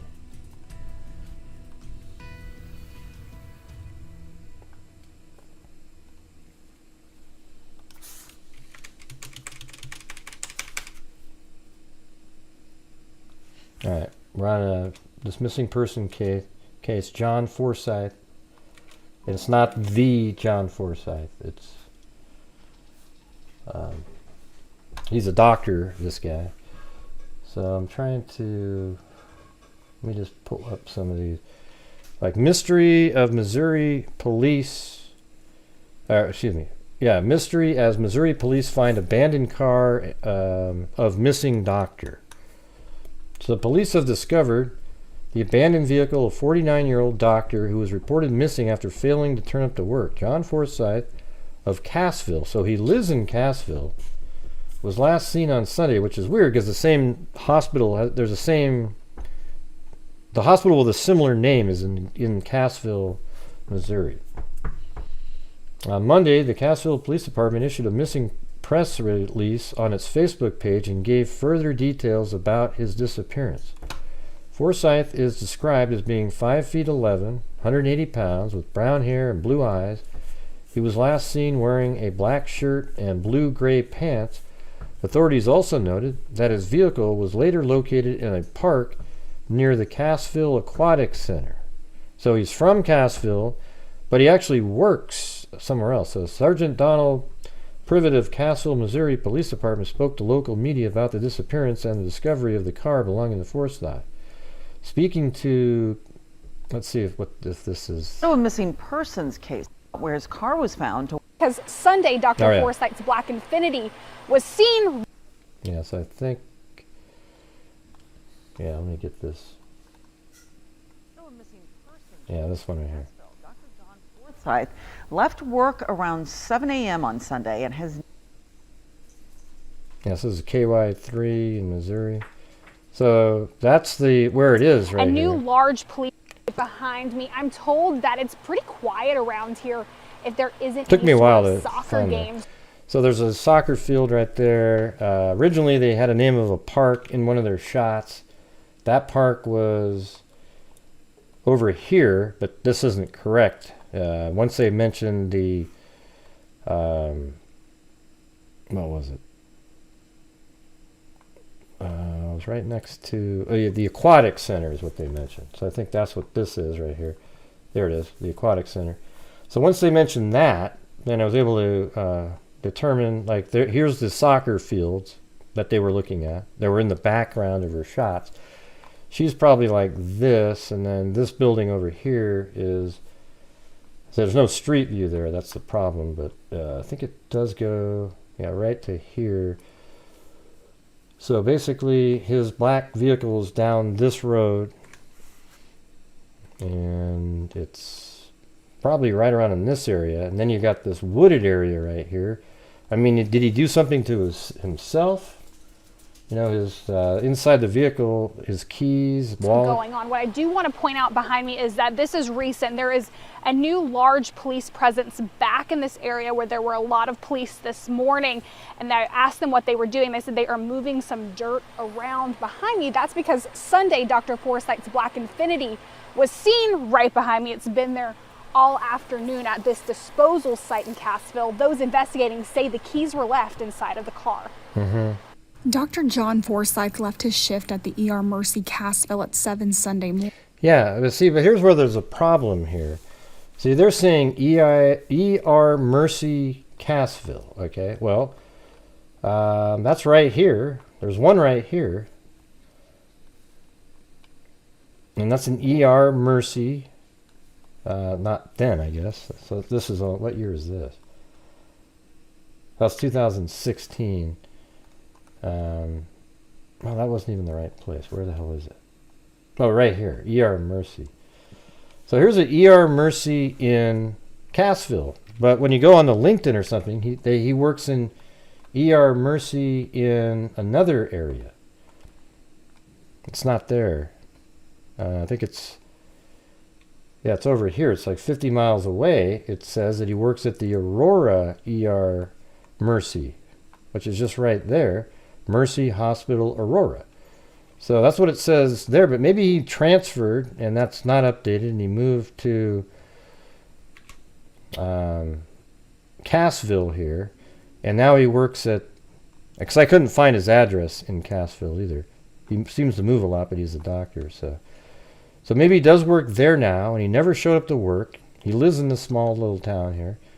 And then they find his vehicle parked down here, and they can't find him.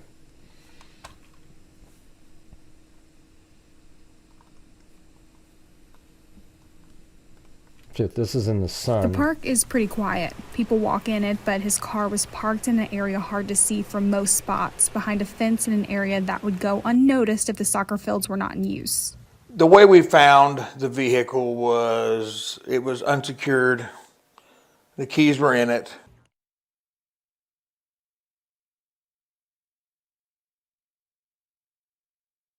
The park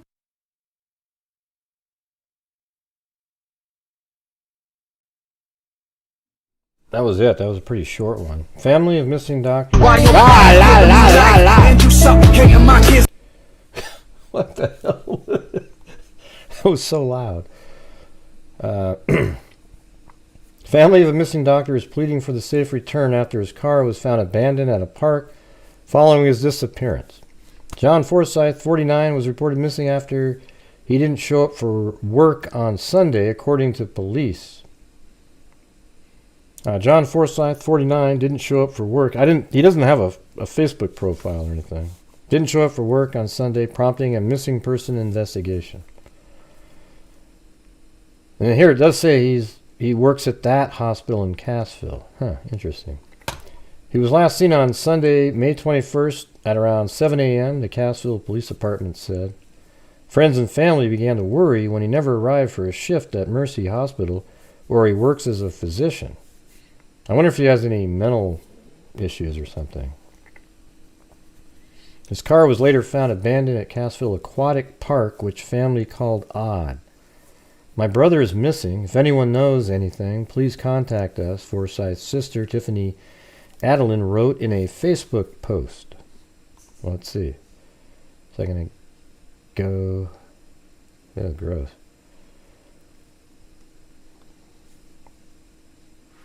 Is that going to go to it?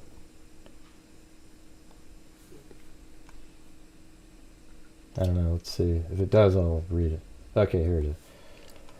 My brother is missing. If anyone knows anything, please contact us. I'm worried. I'm a mess. That's all I can say right now. P.S. I think this is shareable now, so if you know people in Missouri, please share.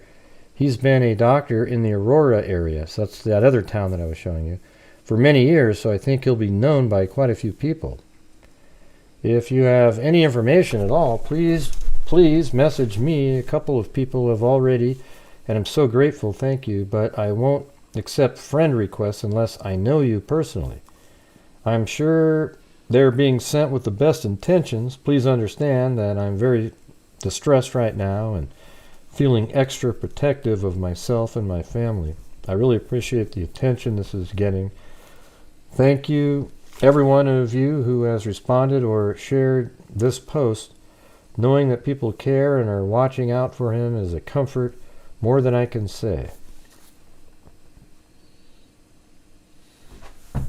Okay.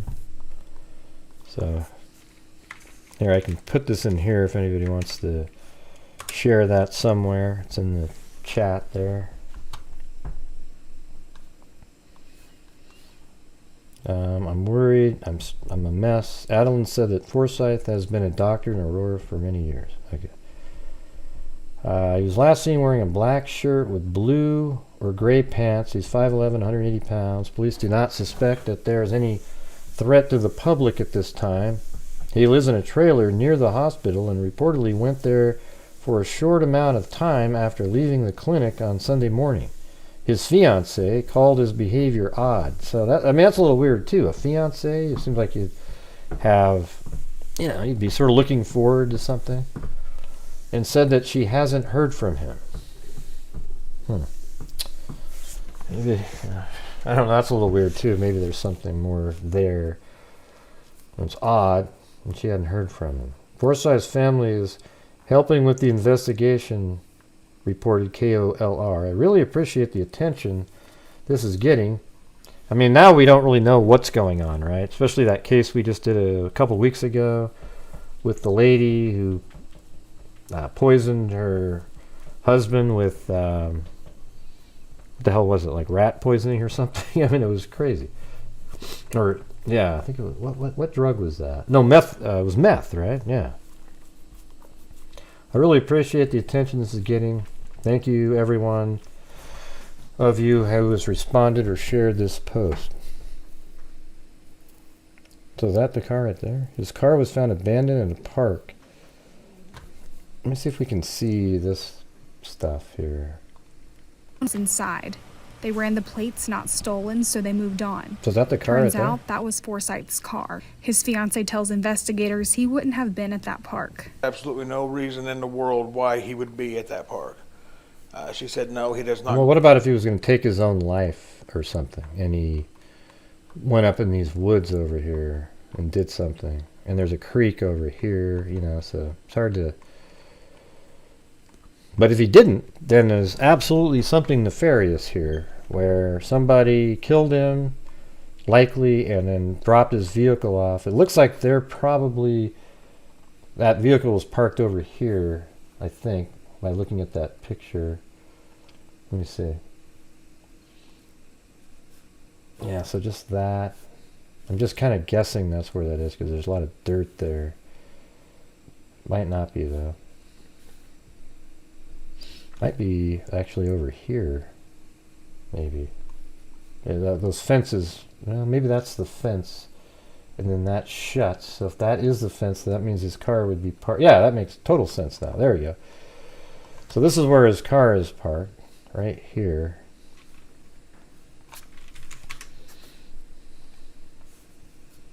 So look. There's the edge of the fence, and see that big mound back there, and then another fence? I think that's exactly what this is. I think that maybe way in the background you see maybe that fence, and I think that mound is this stuff. And it fits from the angle. You'd be about like, probably about like this was the shot.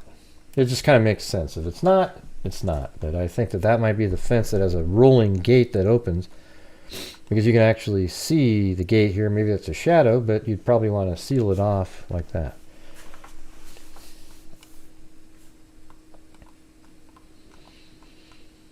All right.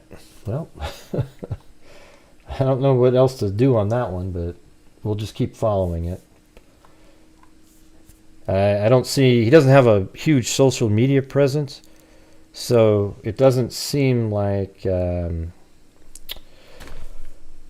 know, it's hard to come up with any sort of psychological profile. I mean, he was engaged, you know, so it's a little odd, this whole thing.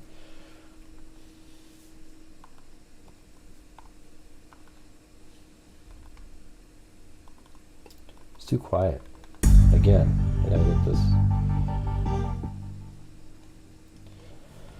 Okay, there you go. So now I'm going to switch over to the Kegan Kline stuff that was in the Murder Sheet podcast.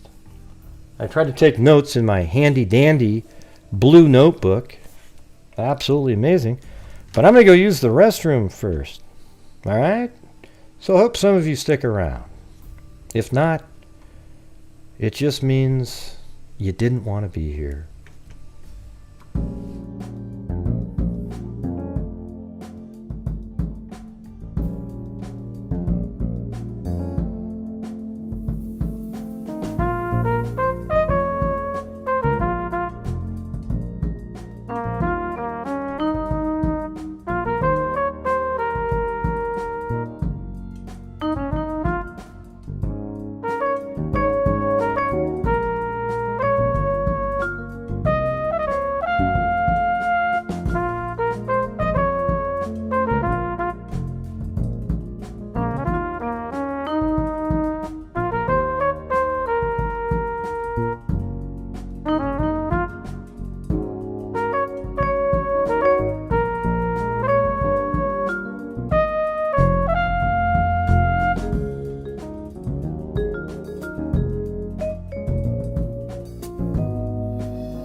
Hey, thank you, Liz.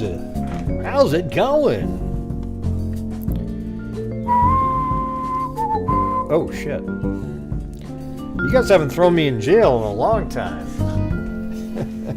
You know what that means, everybody? I'm just too nice.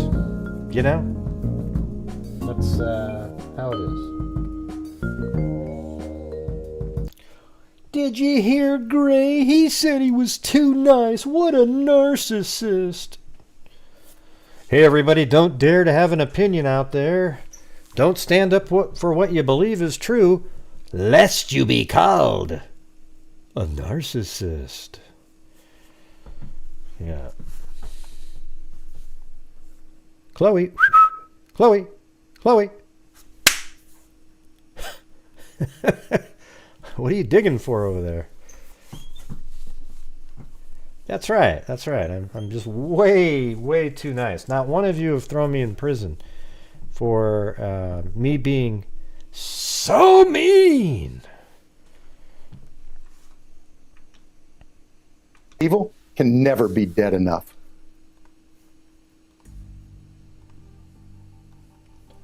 Ain't that the truth, huh? Ain't that the truth? Oh yeah, Chloe, she just, what's weird about Chloe is she just, you know, Blue doesn't want to play sometimes. And Blue will just sit there quietly and she hovers over the top of him. I mean, if Blue just moves slightly, bow, bam, she nails the ear or his ass or something. You're mean, Chloe. Cute as hell, though. I mean, probably one of the cutest dogs on the planet. But she is, you know what I'm saying. That's right, Bama. Forever, I'm always nice, right?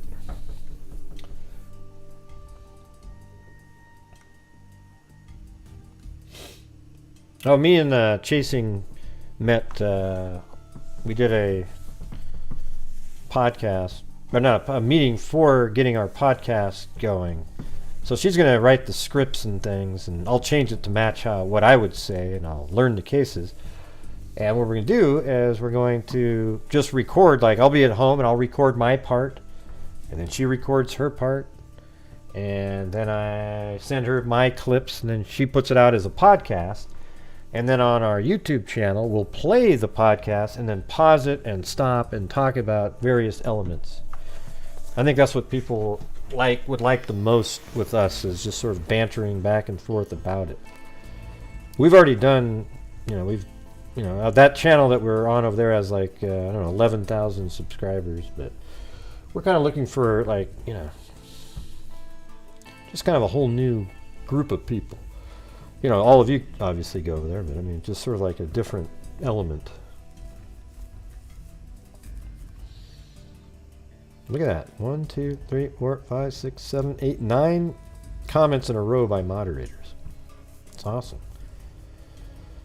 Yeah, I think that's a good idea, because one of the ideas we had was, let's record the podcast live, sort of John Lorden style, but I don't think that works. I mean, his works, because he does it sort of like, it's just what it is, but I don't think what we would do that would work, because that's not what really people are interested in. I think they're more interested in us sort of talking about and working through elements or something.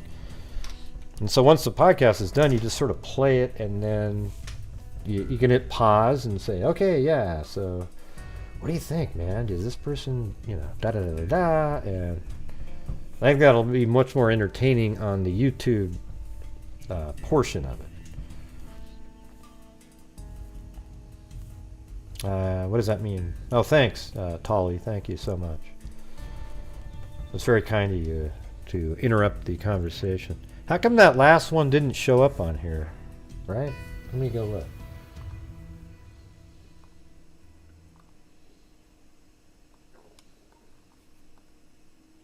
Yeah, some of these. Let me refresh that thing. Hold on a second. Yeah, there's a few that didn't show up in here. Let me see what happens if I hit the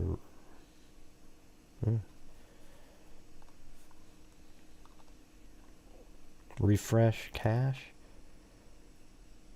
Huh. Yeah, that's weird. It didn't capture.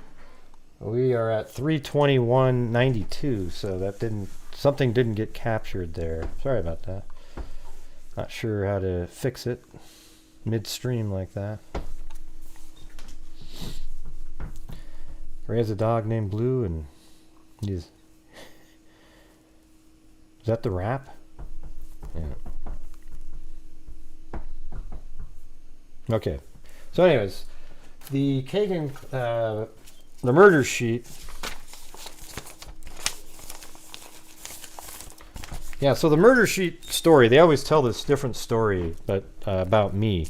They were messaging me about like, oh yeah, they think that law enforcement believes that Tony Kline, they were focused in on Tony Kline, and then I asked, and she told me, hey, yeah, this is all out in our podcast. And I go, oh, okay, cool. So then I brought it up on my show, and then they were somewhere on a trip or something, and that's when she was messaging me, and then she said, hey, we heard that you brought that up. And I go, yeah, you said it was in your on your podcast. And she said, okay, thanks. And then she never responded to me ever again. And they go, God, we were just on a trip and it was kind of creepy. He was trying. What do you mean? I mean, we were just in the middle of a conversation and you never responded again. So the thing is you asked me a question and you never responded again. So they make it sound like it was this whole other thing because it makes them feel better. Okay. And I got to tell you, they get really good interviews with different people and so forth. But man, some of the people they hang with are just conspiratorial nutters. I mean, I don't know how that happened. Maybe I wasn't conspiratorial enough or something. Anyways, these are just sort of some notes here. Kegan thought his dad said, so in one of the interviews, Kegan, he thought his dad said he was part of the murders of Abby and Libby. In an interview, he thinks that his dad said that to the murder sheet in another interview, but then the murder sheet says, no, he never said that. So it's interesting that he thought his dad said that. What would make him think that? It kind of makes you wonder, like, did his dad know something? He thought his dad knew something, so he would have said that. But then, oh, he really didn't? Oh, shit, I shouldn't have said that. Says he wants to go to prison. Let's see. Says he wants to go to prison instead. So what he said was, I want to go to prison. He said this jail. See, I speculated he wants to stay in jail as long as possible because it's better. And he said here that he'd rather go to prison because over there you can go to classes and learn things, and but in jail. He made it sound like that wasn't something he wanted to do. Yeah, that's probably a good description there, Annabelle. I mean, they do. Listen, I can't disparage that they get interviews or anything like that. I think they put out good, it's like good information. It's just, come on. I mean, their personality to do what they did and then lie about it on other people's channels is just, that's the disturbing part. And then also it's opposite of what they say. They go, hey, if there's a problem, we like to work it out. Really? How come you never responded? I just wasn't a big enough fish for you, so you went, yeah, screw that guy. Yeah, that's what I didn't. It just sucked. Okay. So, says he wants to go to prison. And then it says documents show Tony knew. Wait, no. Let's see. Tony's phone logged into many different devices. So Tony Kline's. So he said he got a document that shows that Tony's phone logged into many of the devices. His login, anyways. So his login, email address, and so forth logged into many of the devices. And was the only account that used the Skype, where there was messages saying, hey, come meet me on Skype. He was the only one. Hey, thanks, John Dunn.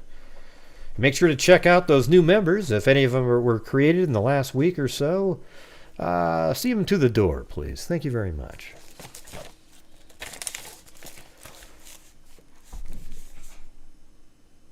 Yeah, I mean, I think I can't say they're not credible on their interviews and stuff. I mean, they obviously got an in. They got really lucky on something early, and, you know, one of them was a lawyer, the other one was a reporter, so it makes it sort of easier for them to get information, you know. And maybe, you know, I'm not going to disparage their work. It's more their personalities, you know. That's it.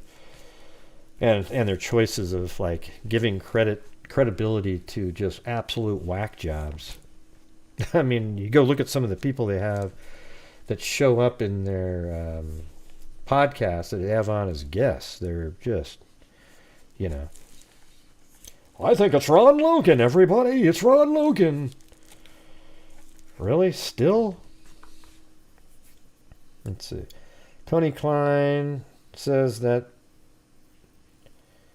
yeah, that Tony logged on to all the devices. All right, we already did that part. Some of the charges he claims he didn't do now. So he goes, well, I didn't do those because his is the phone. You know, that is pretty good, right? Like, let's say you got charged with these various things, and the information shows that it was Tony Kline's phone logging in to the devices. Well, how can those charges be attributed to Kegan, right? That doesn't even make any sense.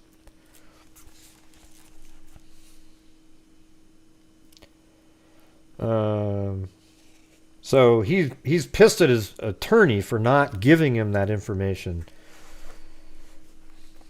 So let's see. He didn't do some of I took these notes, but I can't read my own notes. So yeah, he didn't do some of those charges, but had no choice. Those were literally Tony Kline, he said. Let's see. Then a girlfriend of, I mean, I would say to go listen to it. It's not, you know, their podcast isn't a competitor of mine. You know, I would go out and, you know, just kind of listen to that one. And Kegan, let's see. She said, the girlfriend, Kegan treated her well, but did mental abuse. She was not ever allowed to touch his phone. Her family didn't like Kegan. But she said one time while he was sleeping, I found a hidden app. Let me ask you something. How do you find a hidden app on somebody's phone? Does that mean you sort of moved it off onto a weird screen somewhere? But here's what it did. A hidden app, and it was called Dropbox. She woke up, let's see. Then he woke her up later saying she deleted images or something, files that he needed. And she was told by investigators later that the Dropbox had a whole bunch of child pornography on it. That's what led to one of the largest child pornography rings in Indiana state history. And then Kegan, let's see, seemed close to dad, is what she said. His grandparents seemed nice. She doesn't. Only thing she knew about him going to Las Vegas is that his dad went with him. She remembers him having a phone, an Xbox, and a computer that he played video games on. Let's see, protection of, I don't know what that says. Phone. Oh yeah, he was very protective of his phones. He had Facebook, Instagram, and Snapchat. Said he liked Howard Stern and the Joe Rogan show. He could drive, but she drove him most of the places that they went. He smoked marijuana. But he said to her one time that he prefers smaller skinny bodies. Not even referring to like what sex or anything, right? Like preferred smaller, skinny bodies, he said. She said he was never violent with her physically, but was psychologically abusive. Pretty much controlled everything she did. Now, one of the interesting things, it says the Vegas roommate, this is the girlfriend again, the Vegas roommate was dad's neighbor in Peru. You know, the thing is, there's a rumor going around out there that Richard Allen lived in Peru. I don't think that's true. I don't. I think Richard Allen, there's another Richard Allen that lived there, but it's not the Richard Allen that we're looking at. I've seen that one.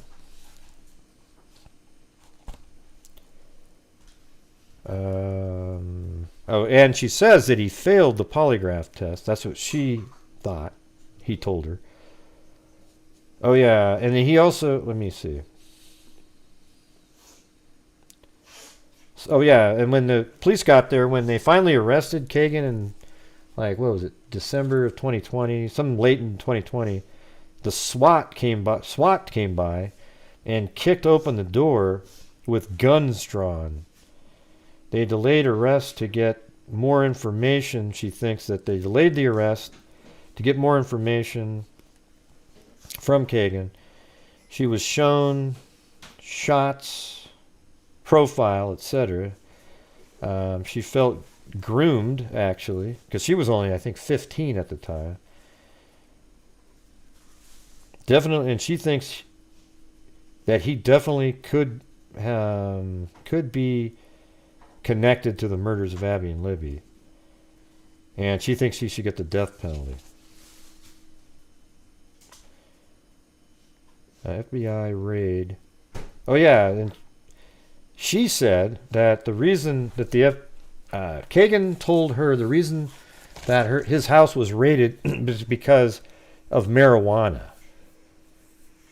Isn't that ridiculous? And he said he hid the marijuana in the microwave, which was interesting because, remember, it was on top of the microwave where he said the cell phone that he was using during the murders of Abby and Libby was sitting on top of it.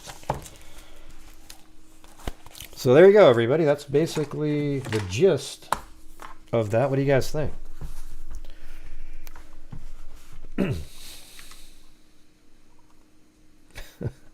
Really? That's amazing.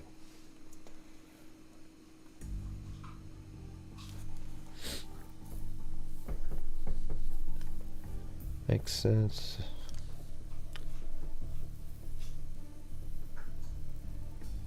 Right. Yeah, I mean, Dropbox is... I just kind of access it through email or something like that. Like if somebody's sharing, case videos or files, like Chasing Truth will send me stuff like that when she's already got something built out and I can look at it. Or anybody, really. I mean, you can send pretty large items on there. But see, what's interesting about the Kegan Kline one was on his phone. Apparently, the Dropbox account was created by Kegan Kline. You know, what's interesting, too, is and it led to the largest, one of the largest child pornography rings in Indiana state history. But it just seems when you listen to all of them, they actually all believe that there's no connection to Kegan Kline to Richard Allen. You know, I mean, it is possible there's no connection. But man, are you kidding me? I mean, the thing I heard today, it was so ludicrous. It was something about, it's a setup. That, there's an election coming. This is what was said on one of these channels. One of the guests that the murder sheet had on, they actually believe that Richard Allen was a setup because there was an election going on. So they just come up with a story that this guy didn't even exist, this conservation officer. He didn't even exist, but they have him come in and he just says, oh yeah, he was there during the time of the murder, wearing the same clothes, blah, blah, blah. Well, that's great. That's great. If the story ended there, wow, maybe it's a conspiracy, right?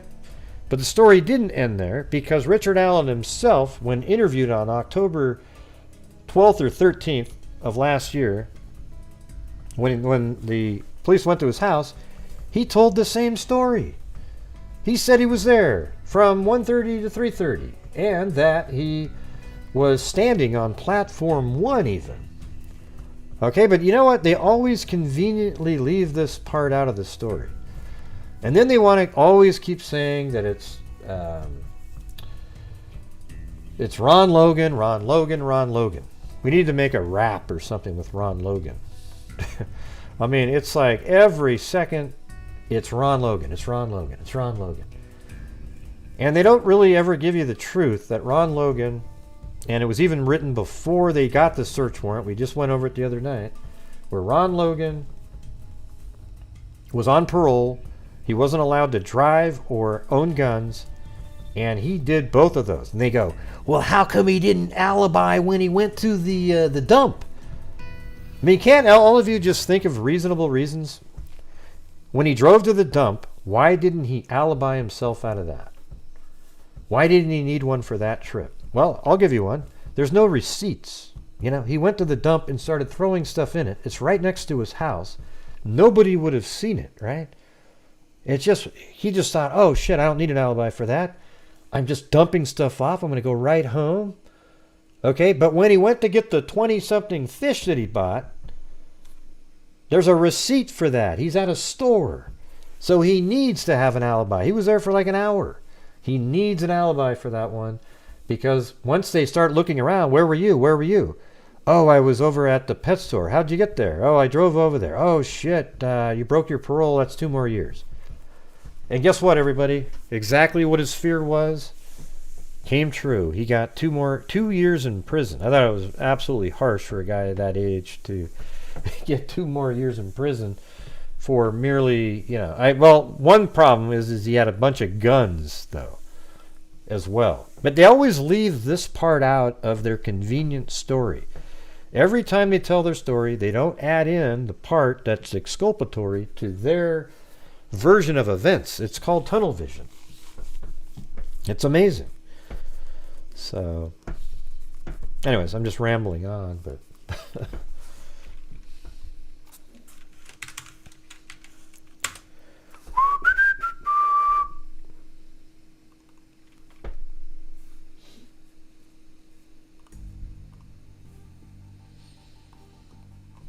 yep. Man, I just, and what did they say? They said, yeah, the comment he was saying about, this is what happened, man. This is what happened. This is what happened. Kegan Kline just lied about the Wabash River. It was just all made up. And then, you know, why did, what's his name? Doug Carter, why did he go there? Well, he wanted to talk to him man to man. And he sat down with Kegan and said, hey man, what's going on here? And Kegan said, I'm sorry, I've lied to you. Then Carter went to the investigators and the district attorney and said, he had nothing to do with it. So we've got to pin something on somebody quick, because we've got an election coming. Hurry up, everybody. Hurry up. Oh yeah, let's get that conservation officer down there, slip him a few Mickeys, and then have him write down something about, oh, I saw this guy named Richard Allen. He was down there. He was doing all these things. Hey, thanks, Danielle.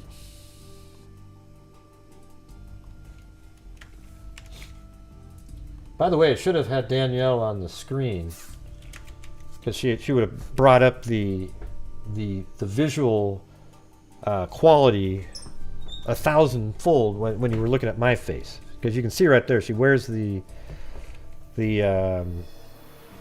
stocking hats with the freak heart in it and shit. You guys have seen him on the screen. All right, hold on a second.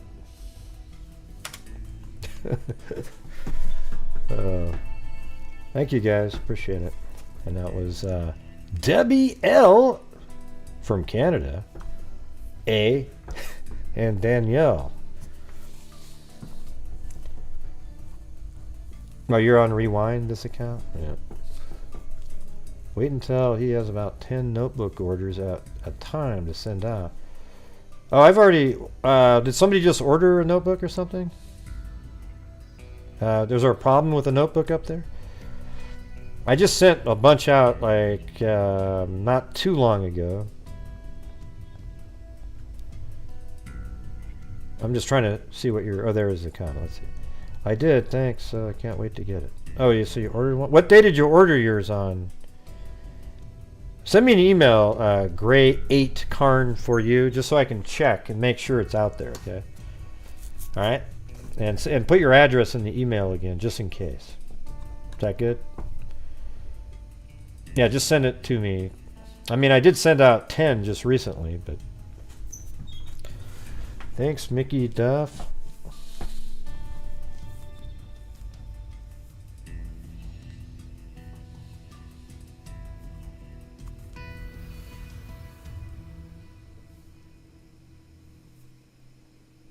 Yeah. Yeah, well, they never solved that case, though, Juniper, so it's hard to make a comparison here. But, yeah. So here's the deal with Kegan Kline. This is what Kegan Kline did. So Kegan Kline, I mean, not Kegan Kline, Richard Allen. So Richard Allen was just this guy, you know, seemingly normal person working over there at the pharmacy, at CVS pharmacy over there. And he is... you know, seems just like a normal person. But then he sees a picture on the screen of him. He doesn't know how the picture got taken because he didn't notice Libby filming. And because I've been telling all of the freaks, anybody who would listen, since the beginning, that Libby held the phone low, clandestinely filming the bridge guy, and Abby was still on the bridge a little bit. So that's how that went. He didn't know that he was on there. Okay, so later they find her phone, and it's likely it wasn't touched at all because he didn't have any reason to touch that phone. I mean, it turns out he did, but he didn't know that he had a reason, right? So then, when law enforcement, within a day or two, put out that one still shot of the guy on the bridge, he goes, wow, that's me. Then he goes down to... there's like a conservation officer out there, and he wants to come forward just to sort of like, you know, hey, here's an explanation. I was there, you know, check it out. I was there from 1:30 to 3:30. I was just looking at my stock tickers and shit, and, you know, just hanging out there. But yeah, I was there and everything. Probably hoping that the officer would say, oh, yeah, I knew that was you on that image there. So that was you. Okay, great, that's great. But the officer didn't say that because that person didn't seem to be aware enough or something. It just didn't occur to him. The case would have been solved 4 days into it had the conservation officer said this. Oh, yeah, we have that picture, the one that's been out in the news. We thought that was you. We were just kind of waiting for you to come forward here. That was done with a trail camera. We were just hoping you might have seen something. And then he would have went, oh yeah, I was on the bridge and everything. I didn't see a damn thing. Okay, put your hands behind your back. We're arresting you for the murder of Abigail Williams and Liberty German. Good night now. Right? That's exactly the truth.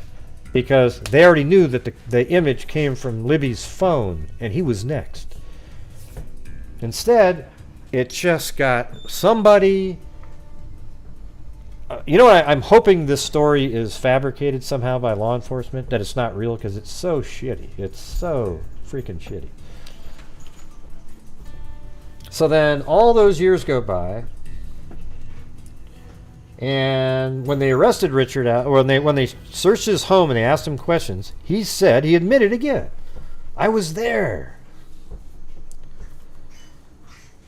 Which idea was that, Danielle? I don't even remember now. Oh, you mean the one with the catching the killer? Yeah. Well, thank you. Yeah, I definitely, if they were just had the wherewithal, if you like, that should have been something you would have told people. Hey, listen, if you ever are out there and you're talking to somebody that looks like the profile and they admit that they were there, say that, oh yeah, we've got a picture of you on a trail camera. Because at that point, they hadn't released where that image had come from. Right, that one. Yeah, so all the years go by, and he's just sitting around, just going, holy shit, how come nobody's ever caught me? This is ridiculous. You know, like every single day, and you can see it, he starts looking like he's weathered away every year. He just gets, looks like he's decaying on a sort of like a yearly basis in the photographs out there. And then if you remember the crazy picture? Put a 1 if you guys remember, or put it, well, how about this? Put a 2 if you don't remember this. The picture of Richard Allen's child on a bed with very similar characteristics as Libby, wearing one of the Libby and Abby tie-dye shirts. You guys remember seeing that? I've asked for a 2 if you hadn't seen it, not a 1. Because we showed him on here.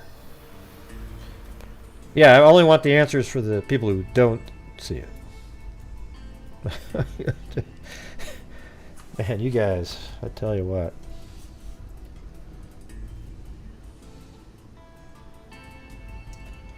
Yeah, let me see if I can find it.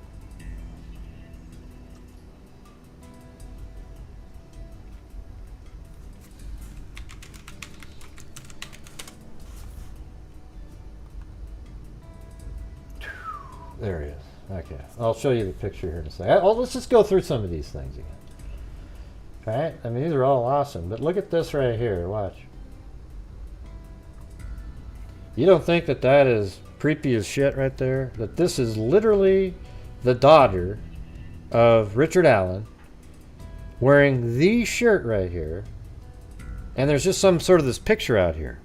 Like, I don't know what the picture was for or anything like that, but you got to admit, like, Richard Allen has a picture of somebody that resembles Libby almost, even with the sweatpants, everything, and then has the shirt there. I mean, give me a break.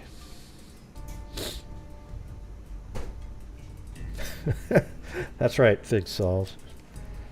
Those guys are still talking about this, Fig Solves. I just watched the guests that Murder Sheet has on all the time now, and they're still rambling on about the most ludicrous shit you've ever heard. Anyways, maybe I think that's Richard Allen back there in that picture, and that's probably that's the wife back there. Anyways, weird shit, you know, weird stuff right there. Oh, and here's Richard Allen too. That's when he's playing pool. Now, there's people out there, and I actually don't think it's crazy that he might be wearing a hat sort of similar to this in the actual video of him. Let me look at this again. There was another hat that he has that's not quite like that one. But yeah, but just look at that. Can you see that? That brown thing over his head right there? How do we know that's not that one? And then there's a hood sort of bunched up behind him. This thing on his head right here looks very similar to what you're seeing right there. Isn't that wild? Just look at that again when it gets closer up.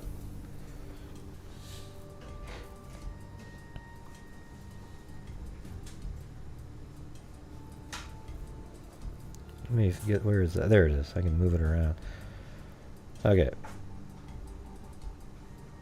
Yeah, so you look at that, and then I guess I'll just leave it there and then go back over to the, see that? I mean, it really could be that. And maybe see how it does sort of stick out in front of his face there? It's not like tight on his head. And then maybe there's a hoodie that bunches up behind him, because remember the witnesses said he had a sort of a hoodie part of the jacket or something. I don't know. I'm just saying it's weird because it looks like there's even another shot out there where he's wearing the same blue jacket. All right, so here's some other images here. Look at that. He just went to hell here. Because look at this picture here. I mean, here he looks sort of like a normal dude, right? I mean, some girls might even thought that he looked cute or whatever there. I don't know what, I can't tell. But then look at over here. Whew, wow. You know, what happened?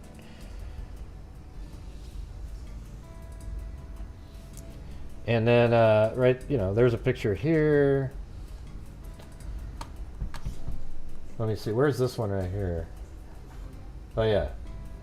There, see, this looks just like you might think the bridge guy looks like. Well, I'm not a good judge of if some guy is cute or not.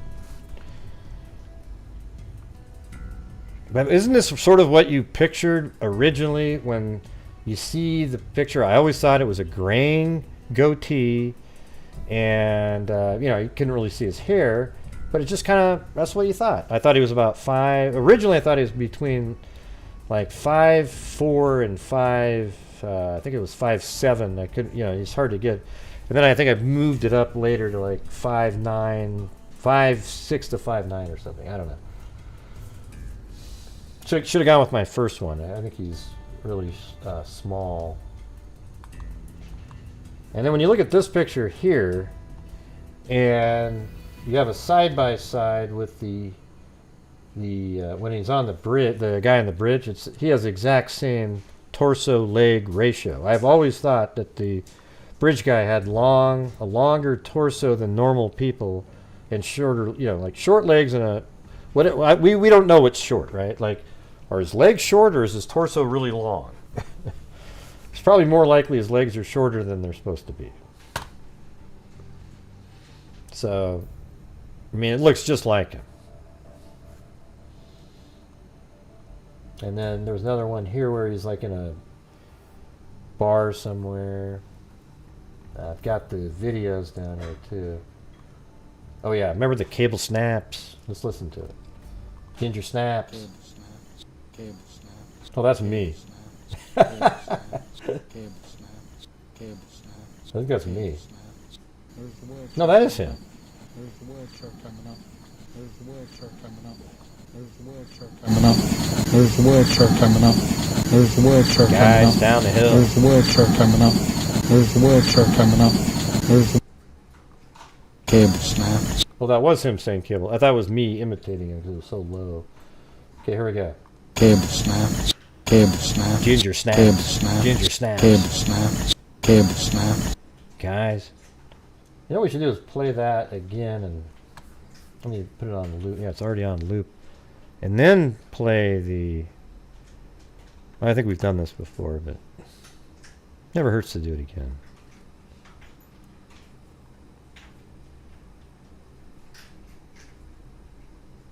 There's no audio? Oh, there it is.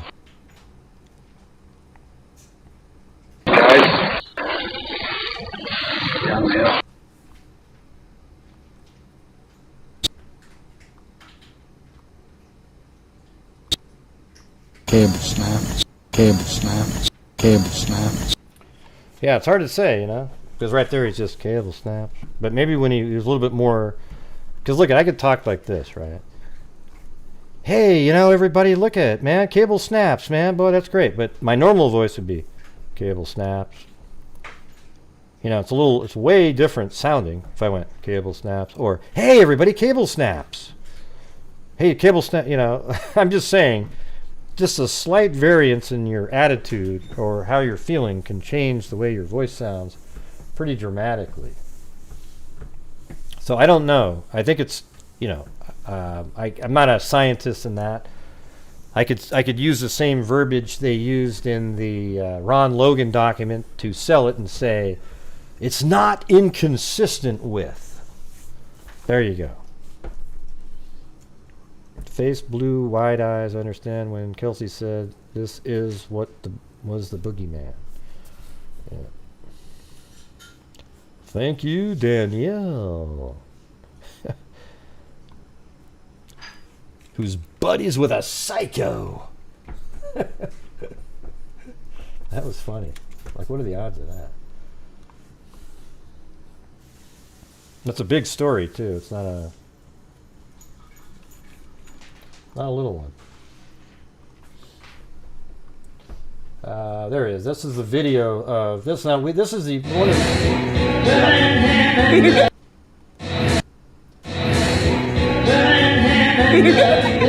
So this is one of the only moving videos of him. But look at that right there.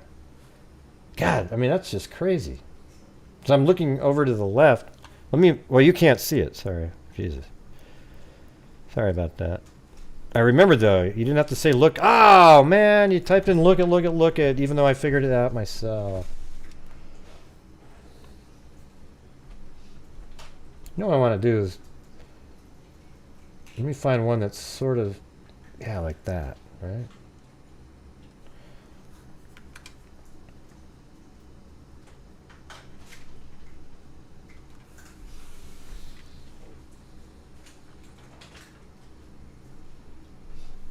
Ginger snaps. Ginger snaps.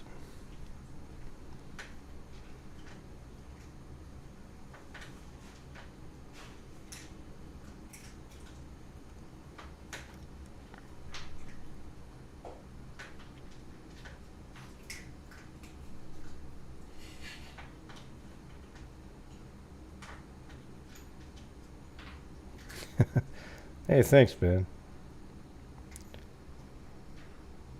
Oh, that's the one right there.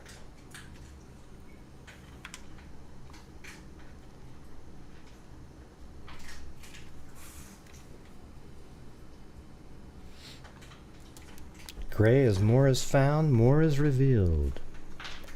Is that related to something else, or?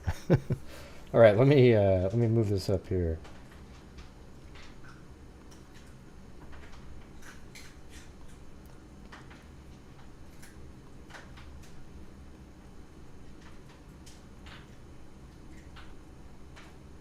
Oops, shit.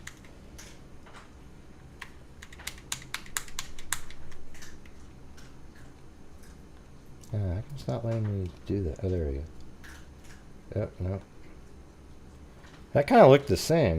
Not the same, but it looked like it's pretty... I mean, can you just see that being that same hat even? Because we know it's brown by looking at that photograph that I showed you. Look at that. I don't know, man. I think that's really pretty close. Pretty close there.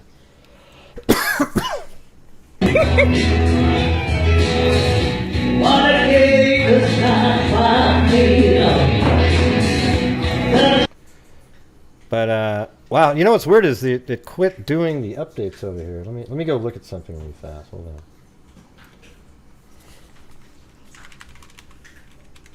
And wow, thank you so much there, Ben Sewickley. Very generous of you there. Thank you. I'm going to check something out, though, because it hasn't moved the stream goal for a while. But I'm kind of thinking it probably looks normal out here. No, it didn't do anything there either. Weird. Yeah, I'm just gonna have to like reset it, I guess. See what happens.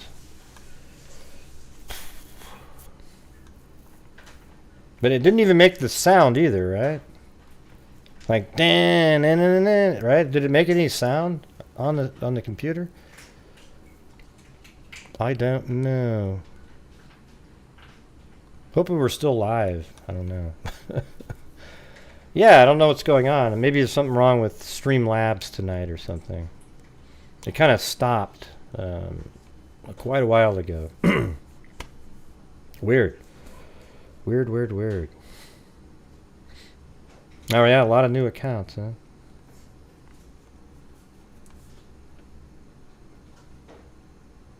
Yeah. Yeah, like remember the other night that there was a lady or somebody, it was shit. Was it Amanda? Amanda something, it was it rhymed. And they sent like 100 in or something, and that was a brand new account. So are all of these. You know, maybe they're supporters from elsewhere. I don't know, but either way, large portions of all of that money will be going to, like I would say, let's see, probably at least $60 or $70 just out of that last one will be going to a true crime related charity. What do you think of that? After taxes. Wait, can you explain it again, Gray? Now, what do you... Okay, that pic looks like his face and chin and nose. Yeah, so let's play this again. Here we go.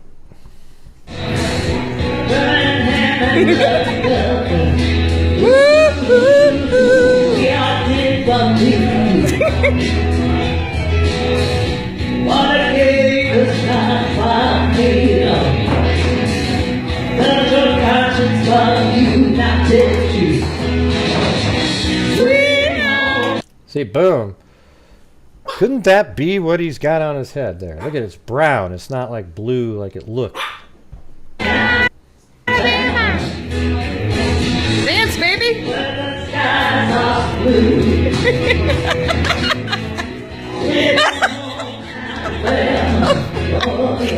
Wow. Wow. Okay.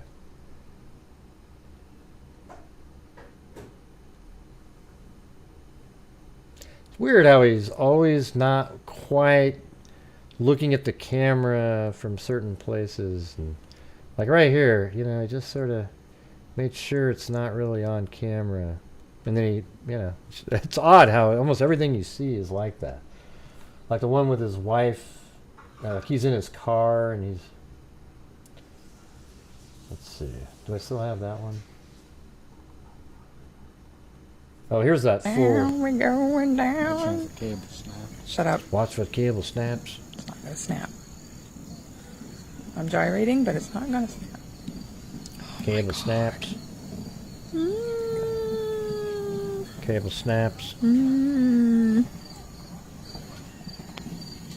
There's the wheelchair coming up. What? Oh my god. Cable snaps. Lonely wheelchair. Wasn't that Cable interesting? snaps. That's me. I know, Gray. We knew. What else we got? I think this is him, maybe right here. This guy. That's not him over here. Well, that's interesting because he kind of walks. Look at the. So I think that's him right here on the left. I think.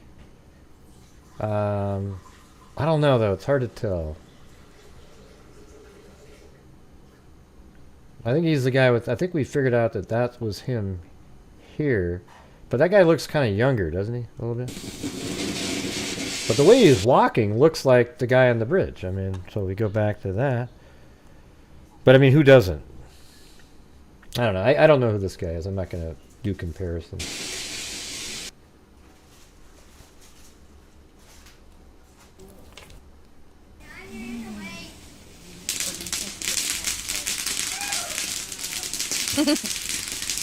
Ginger snaps.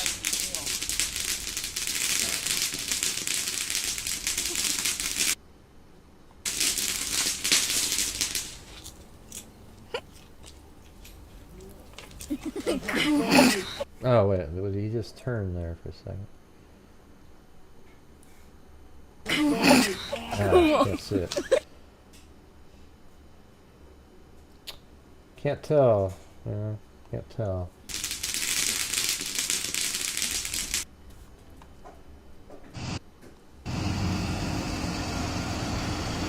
What the hell? Oh, that was part of the video.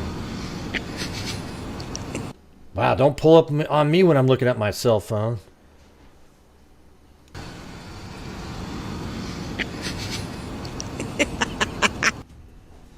Ginger snaps.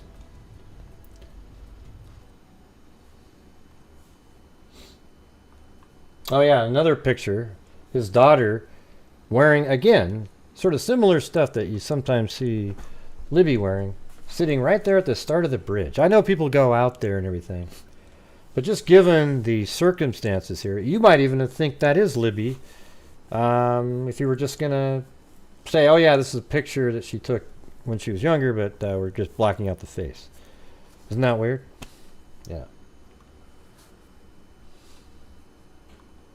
I guess this is in a kitchen somewhere. So I don't know if that is that other guy. His hair looked a little thicker in that 4th of July shot, but it could be. Yeah, it could be that one.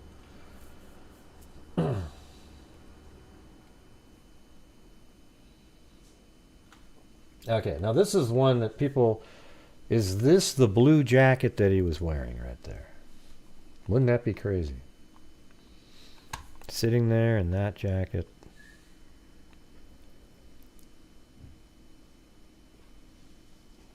I'll play the video again. Guys. Could be. Could be. Could be the jacket. You never know. Guys. Guys. Down the hill.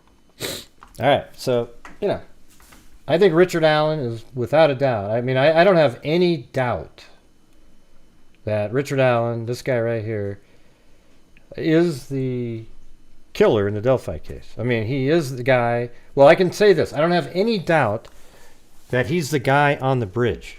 And because of that, I don't have any doubt that he's the killer. Okay? I don't have any doubt about it. The only question that I have is there a connection between Richard Allen and Kegan Kline and the Dropbox account and child pornography, given the fact that Richard Allen, I mean, Kegan Kline was really into that sort of stuff. It was his Dropbox account. He did take these pictures. But there might be something different in the story, that maybe Kegan's dad is the one who communicated with Richard Allen. I mean, this is something we talked about a long time ago. Maybe he's the one using the Emily Ann account, and then he would also use at times the Anthony Schatz profile once the Emily Ann account groomed the person to meeting, you know, talking to somebody. I mean, it's sort of interesting because the Emily Ann account was always trying to groom the girls into accepting it and being okay to meet up with a 45-year-old person, which would be sort of in the Kegan Kline's dad category, right? Why would Kegan do that? So then somebody would take over. Occasionally there was videos or something, you know, live streams where you can't really see the person very well. So was that Kegan? And so this guy on YouTube is saying that, so let's see. Tony Kline is the father. He's in the hospital and he's drugged up and everything. And he's the most untechnologically sound person in the history of the planet. Because when we put up on the screen, he didn't know how to run and get to various channels. Well, it could be that he was, you know, he was in the hospital on drugs and everything. Or maybe he just didn't know how to run the television set. I mean, there's a lot of people out there that know how to work their phone and this and that, and different things. But as soon as you hand them something else that they're not comfortable with, they don't know what to do with it. So that, to me, that doesn't mean a damn thing.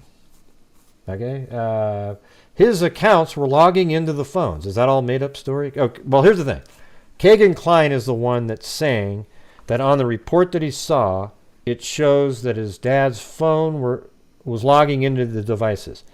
So because he's the one that's saying he read that, you have to take it with a little bit of grain of salt there, because maybe he's just saying that to try to implicate his dad, because him and his dad are sort of not really getting along at this point, and he doesn't care if he throws him under the bus.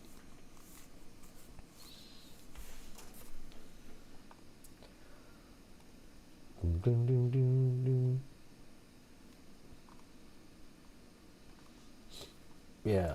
So this picture right here is the one you just look at that and go, yep, that's him. Hold on, let me get to the other monitor. I keep leaving it on the same shot there, but yeah, right here.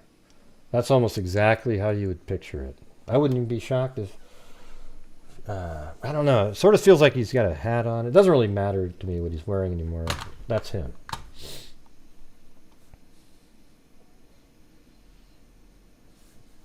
Let me get the my music playing again. It's just whenever it's not going, something feels awkward.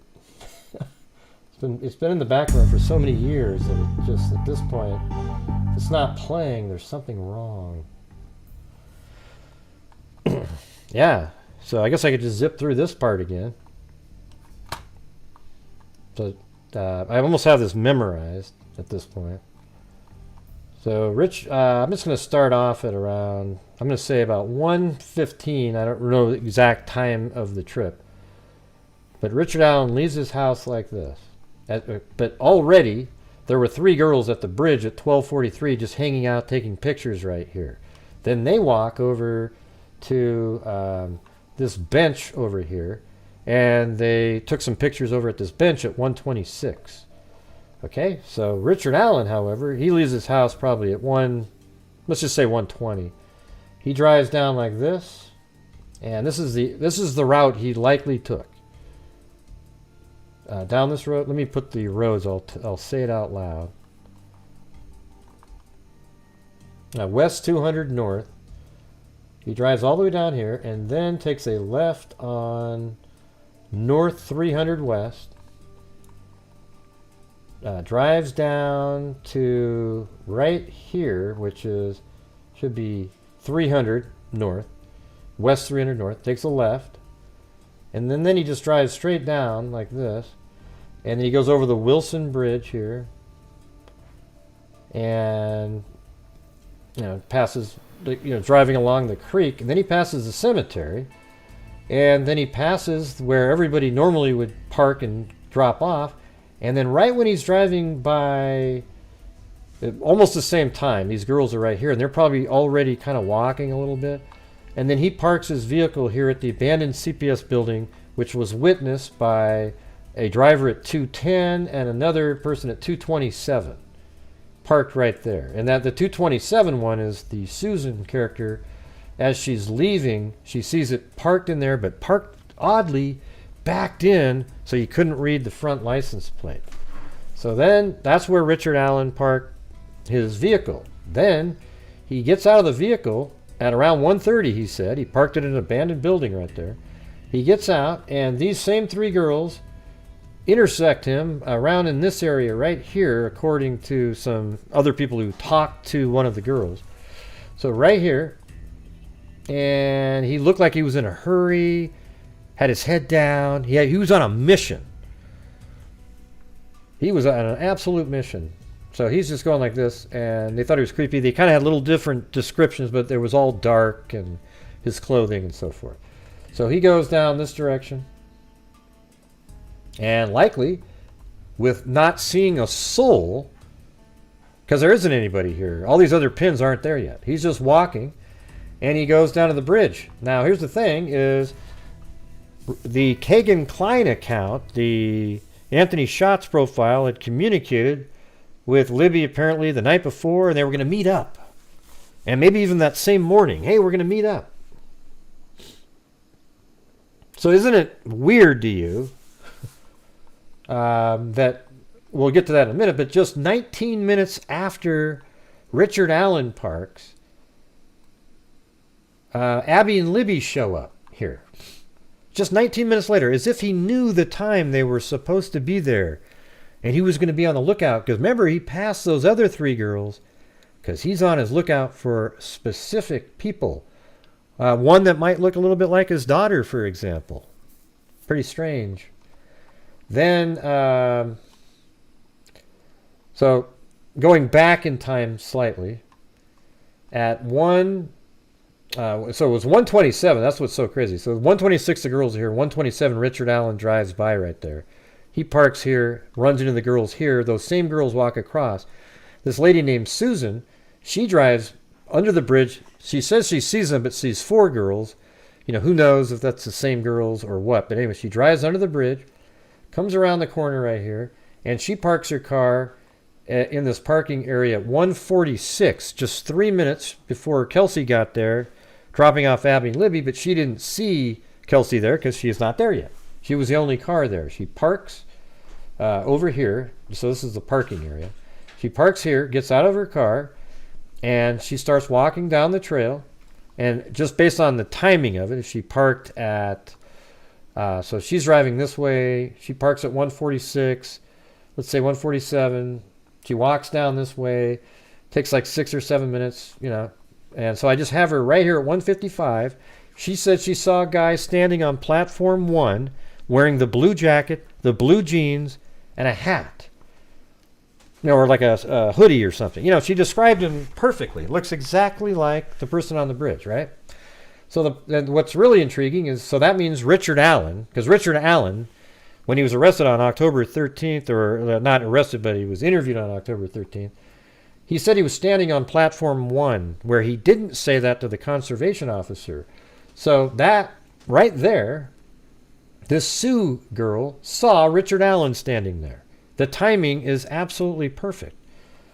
Then this lady, Sue, walks back this way. Well, like I said before, just 3 minutes after Sue got there, Abby and Libby were dropped off. And they're probably walking a little bit slower because they're not really on a mission. Sue was there to exercise, so she's going. So they get out of the car here, and they're sort of walking this way, and guess what?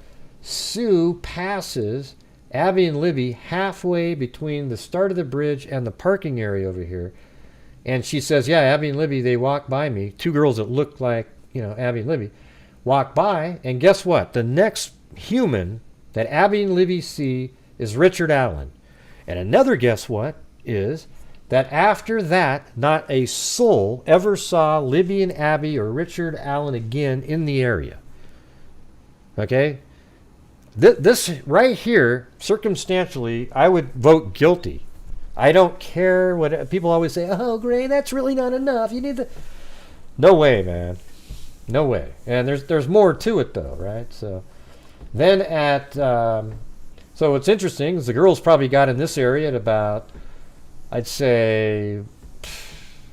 So Sue was there at 1:55. The girls probably got right around here at about 2:01 or something. They take a photograph at 2:07. That's the famous picture of Abby on the bridge back that direction.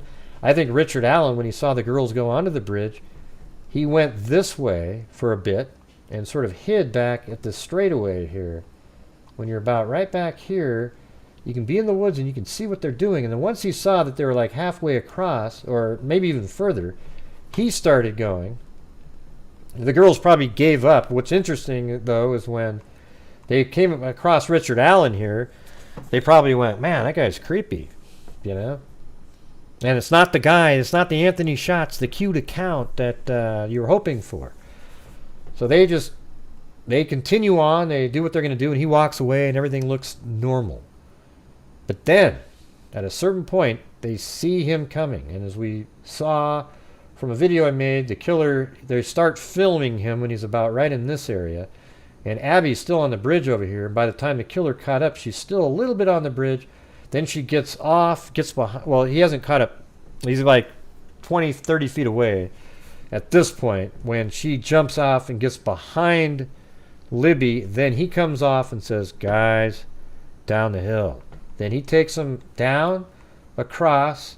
Either they ran across and he caught them, or he forced them across at gunpoint. And this is where the crime scene is. Their GPS coordinates in the documents is right there. Okay, then there's like nothing. Sue, she goes all around the trails again. Never sees the same person. There was Derek got there. Cheyenne and friends, they went to the bridge. Cheyenne even went across the bridge. She's not in this document. But she went across the bridge and back and never saw him. And the reason is because he's over here killing the girls at that time. Derek gets there at 3:15. He doesn't see... he talks to the flannel shirt guy. And because there's people out there that says he didn't go down here because he couldn't do it. He was too big. I don't believe it. That's the story that Becky's told that Derek said to her. So anyways, he talked to the flannel shirt guy, say, hey, do you see these girls at the bridge? No, we didn't see them. So he walks down the 505 trail and then back up. Then when he gets up here, it's 3:30. He heads over this direction and he gets back here at 4 and starts calling people, which is crazy because 3 minutes, who knows if it was 4 or 3:55? We don't know. Anyways, Derek would be sort of in his car right here when another witness out here drives their car and in this area sees a person wearing the blue jacket, the blue jeans, and is muddy and bloody at 3:57 walking this way. So he got the girls over here. It's 2:13 is the time of the video. So you go down the hill over to this area, 2:30 at the very latest. He was with those girls for a long time. He was with them for an hour and 20 minutes. And who knows what was going on down there. What type of media that he put on his phone. Or did he do that at all? I don't know. But I think if Tony Kline or Kegan Kline are not connected to this, it's one of the biggest coincidences in true crime history that Kegan Kline, the Anthony Shots profile, who was supposed to meet up with the girls, didn't meet up with the girls because another random killer killed them precisely when the Kegan Kline account probably said, hey, meet me over here at this time, and that's why Richard Allen got there at 1:30 and was there just a little bit before the girls got there. Anyways, every time I go over this one, I am more convinced of it. Okay? I really, that's it, man. That's the case. So all these other people that come up with these crazy outs for themselves that make no sense, I like to go with something that's more likely. When people bring up something that's way less likely to explain something, that doesn't work, right? I mean, it might work in your mind, like, well, it's possible, right, Gray? Right, it is possible, but let's stick with the one that's way more likely and go that direction. The Occam's razor effect. Thanks, Mickey Duff. You know what they should do is hire me when there's a trial, and I'll just go through it exactly the way I do it right there, and by the time it's done, it's good night now. And you just go over it. You go over it like 9 times until everybody gets it. It really is astronomical. Astronomically, the odds are in the favor of it being Richard Allen. Richard Allen said later, oh yeah. Originally, when he told the conservation officer, he said he was out there that day from 1:30 to 3:30, and he parked at the old agricultural building. Okay, but people go, wait, that's not true because the agricultural building's south of town, so it can't be true. How about he just got it wrong? He admits that he was on the trail right after he parked the car. He couldn't walk 10 miles north to get to the park if he parked at that building. You get what I'm saying? Like, people don't use common sense here. Right after he said he parked his car, he was on the trail and ran into the 3 girls. How would he do that if he parked at the agricultural building? You understand that? Like, people just can't get that stuff out of their minds. It's wild. So he parks his car, and he is... So that's what he told in his original story, that he said he parked at the old agricultural building, and then he walked on the trail, saw 3 girls, and then he was looking at his phone for stock ticker symbols and so forth, and blah, blah, blah, blah, blah. Then after they searched his house in October of last year, he said, well, yeah, I was actually there, and I was looking at fish, and I was standing on platform 1. And I was there from, again, we get the 1:30 to 3:30, and isn't that amazing that now he places himself on the exact platform that the Sioux, that's just a name I invented, the Sioux witness saw. Isn't that incredible?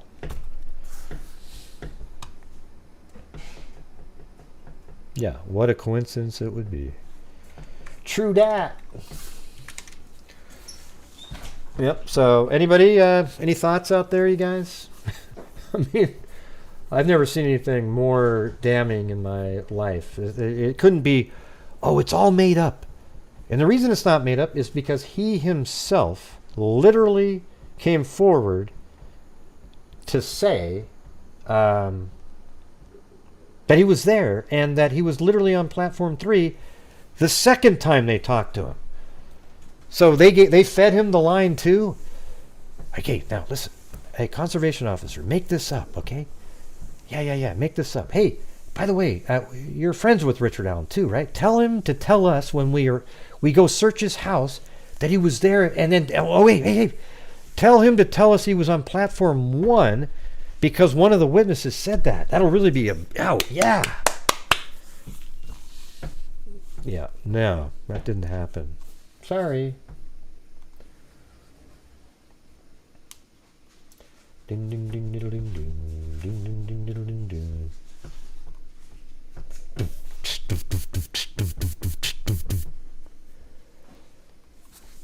So what's next?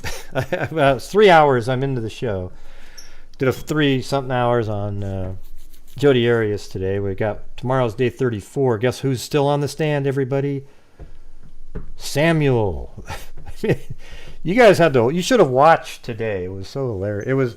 It was actually funny at times. Because check it out. In that trial, let me just say this is funny to anybody. So in the trial today, Juan Martinez objects to the story that Samuels is telling about something that Jodi told him. He goes, objection, and then he kept telling it, and he realized what he was saying was it was screwed up, and it hurts her case. So he goes, Judge, is it okay if I allow what he's saying? And Wilmot looked up there and just started laughing. Are you kidding me? I mean, it was just like a little kid trying to, and he did that twice. It's crazy. Oh, hey, thanks, Mama Forever. Hope you feel way better tomorrow, all right? I'm going to keep checking in on you, though, so I don't care. Even if you don't want me to, don't give a damn. I always check on sick freaks. That doesn't sound good. Sick freaks. That's funny. Yeah, but that's what when one of the freaks isn't feeling well, they're sick freaks. I like it though, right? Yeah. We're all sick freaks. It's not too bad, right? Yeah. But anyways, we crushed the stream goal tonight. I appreciate it out there for basically 2 anonymous ones too that were pretty big, which yeah, I mean they made up a big portion of that, so we still would have beat it anyways. I think what we see on the screen right now is prior to those. I'm not sure what happened. I think they blew out the stream goal system with those. They weren't able to figure it out. The calculations weren't working.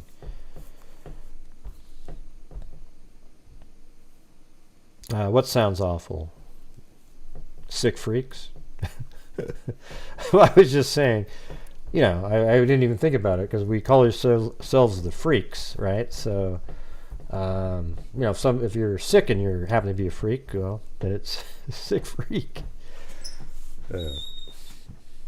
I haven't done any updates on Grant Solomon. Oh, yeah, no, we've covered that one. Yeah, is it becoming popular now somewhere? Or?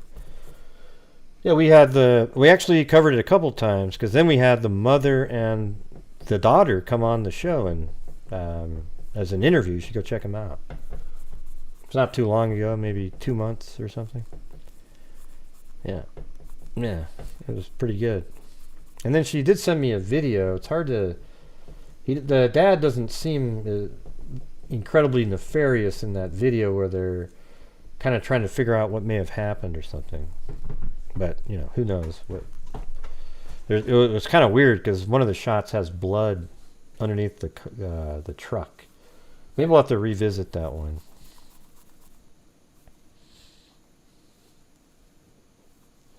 Yeah, do you know who that is? John Dunn?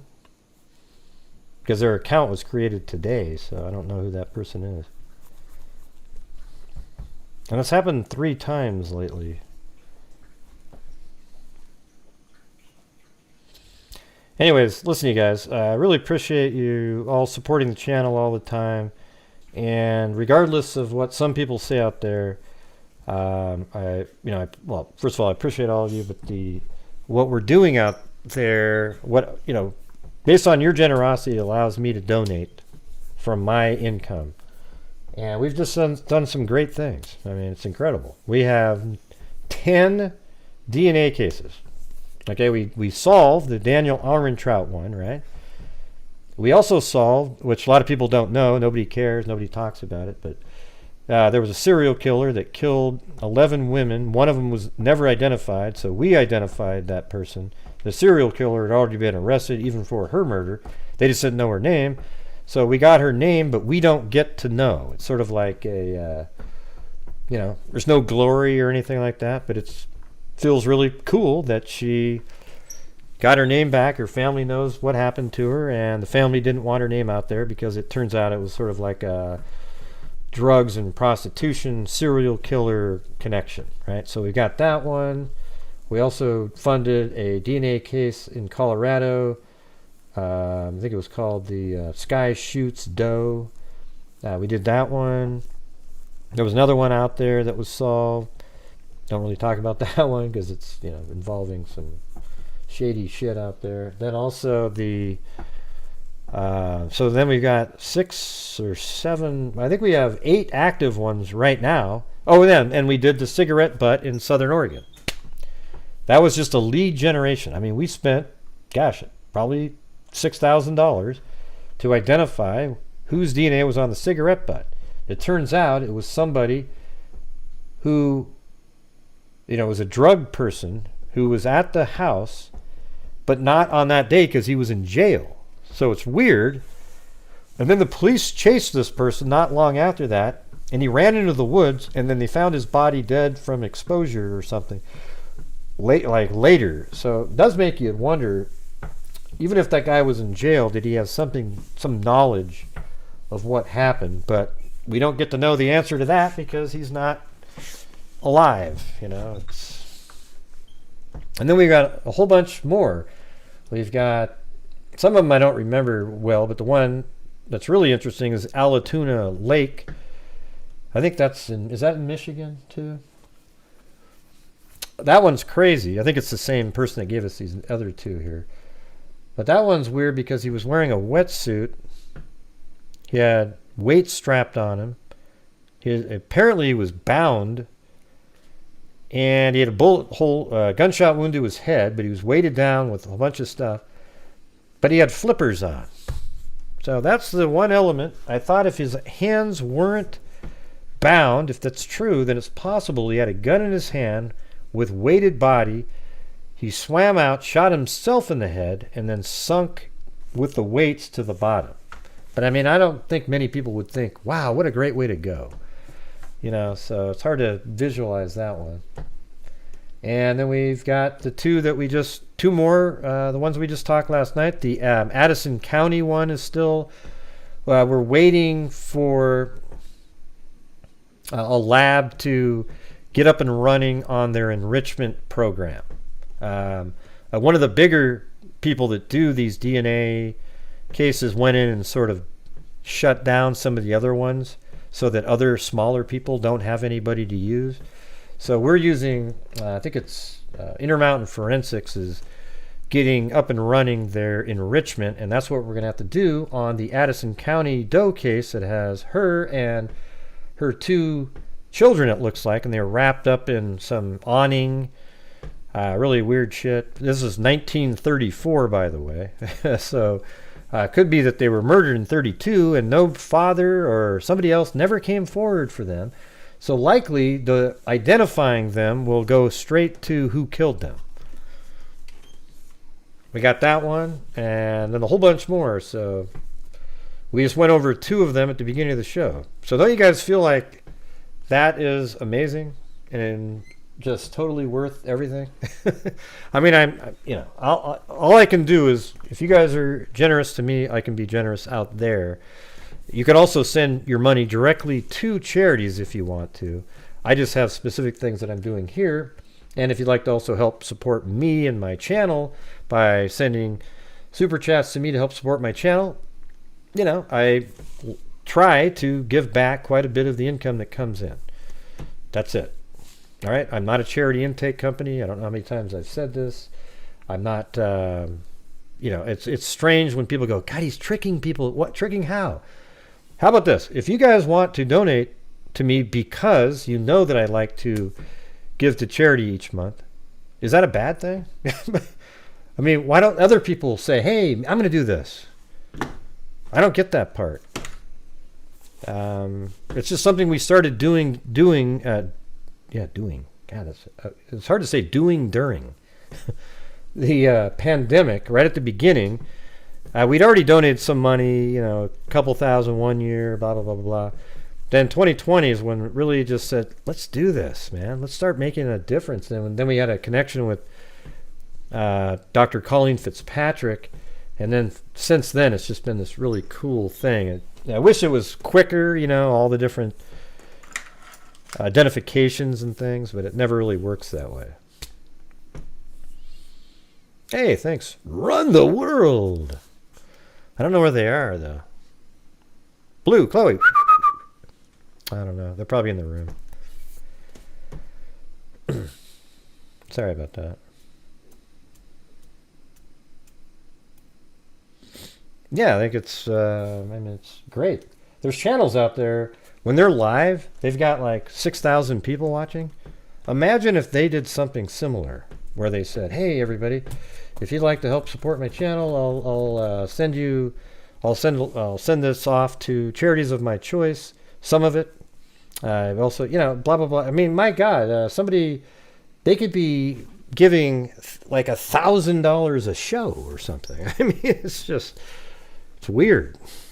Man, I'd love to have that many people.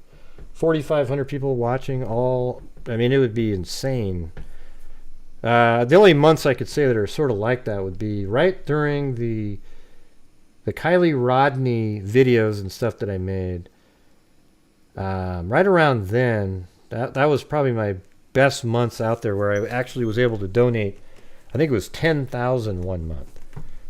That's why we got to 62,000 last year. It was crazy. But anyways, it's enough about that. But you know, it's a big thing, and it was cool. Earlier in the show, we showed that we've given 21,000 to NCMEC, or no, that was it NCMEC? Yeah, NCMEC over the years, and I'm sure it's at least that to Texas EquiSearch. And then RAIN is right there too. So those are, you know, so most of the money, I would say, so probably 120,000 has gone to the DNA Fund and NCMEC, RAIN, and Texas EquiSearch. And then the other 28,000 has gone to the other places, you know, like the Wounded Warrior, Innocence Project. We just started doing Black and Missing and Indigenous Vision. Probably have to give some more to Black and Missing. And in the backlog is a good one that tests the backlog of rape kits out there. So, anyways, I think I'm done, you guys. Yeah. You're like, Gray, you're blabbing on and on and on.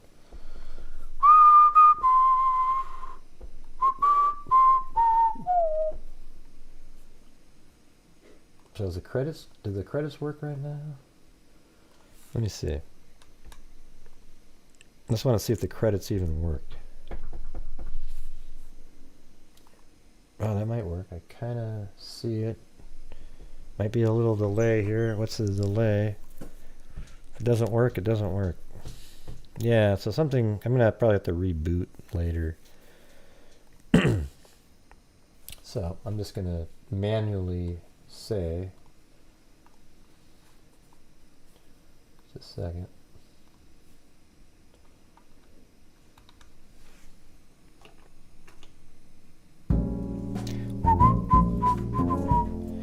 Yeah, I'm definitely feeling better now. That COVID shit wiped me out. And you know what's amazing? My brain worked pretty well tonight. I forgot my name, but other than that, it was perfect.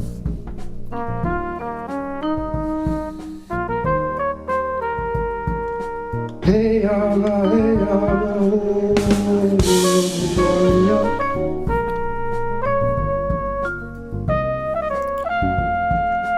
By the way, that's always a good one, man. Go up to your friend tomorrow. Any of you guys have friends out there and go, hey, guess what? Wow, what? I can't believe it. And they go, what? And look at them and say, I forgot my name. See if anybody even believe it. All right, here we go.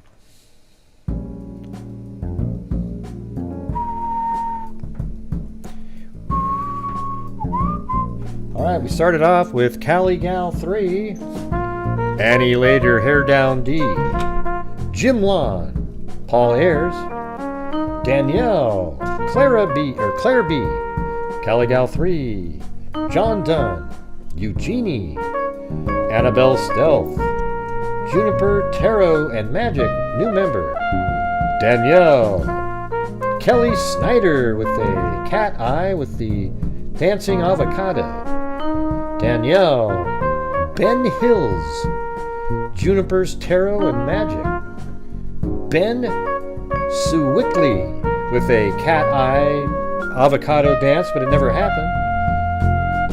And it said that was the very first one from there. Gray, check your DM and your email. The information you're seeking on the pallid mask has been sent. You have a right to know who he is, as does anyone who interacts with him. It's time for it to come out. Good day. All right. Well, I'll take a look at it later, and then maybe tomorrow. Then John Dunn, Metal Man Joe, 59. John Dunn, then Bama Forever with a cat eye, then Great Karn and For You, then Caligal 3. Music's kind of loud, isn't it? Okay, Caligal 3, Liz, then Juniper Tarot and Magic again. Thank you so much. John Dunn gifted 5 membership. Danielle, then Debbie L, Mickey Duff, Danielle, Renee H, Danielle, then Ben Suwickley again. Let's see, Ben Suwickley.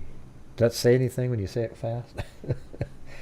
Anyways, Gray, as more is found, more is revealed. They can never hide forever. Mickey Duff, Danielle, Run the World. Very cool. Very cool. All right. So, yeah, let me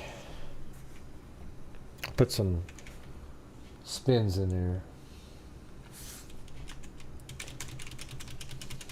for Ben Suwickley.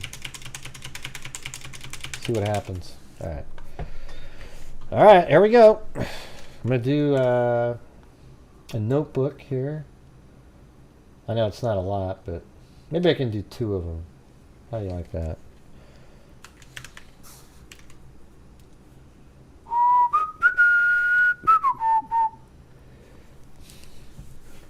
Ready?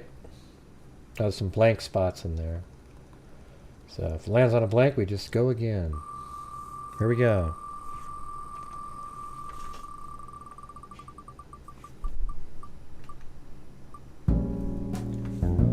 Bama Forever! She almost never wants these. But the truth is, I'll just send her one if she wants one. I'm going to still spin it twice. Okay. Alright, here we go. I mean, she's already got him. That's why she doesn't want it.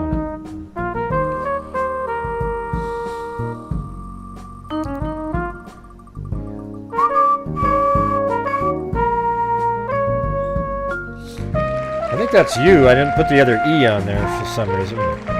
That's Danielle, right? I think you won the notebook. There you go. You won it. I just didn't copy the E that was on the end of the word. I don't type them in myself. Do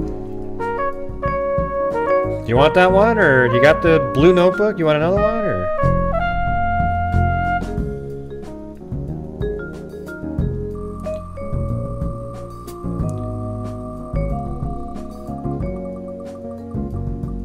Oh, and look at that. It's Ben Suwickley wins one.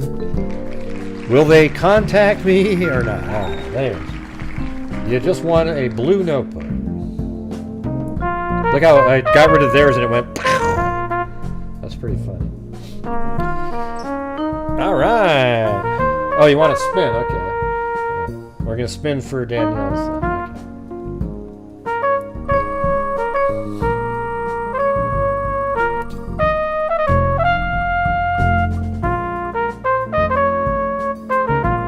Oh, you won it again? Oh, come on. That's when I spelled it right. Okay, I'm doing it again then. Man, you should have played the lottery today, Danielle. Jesus.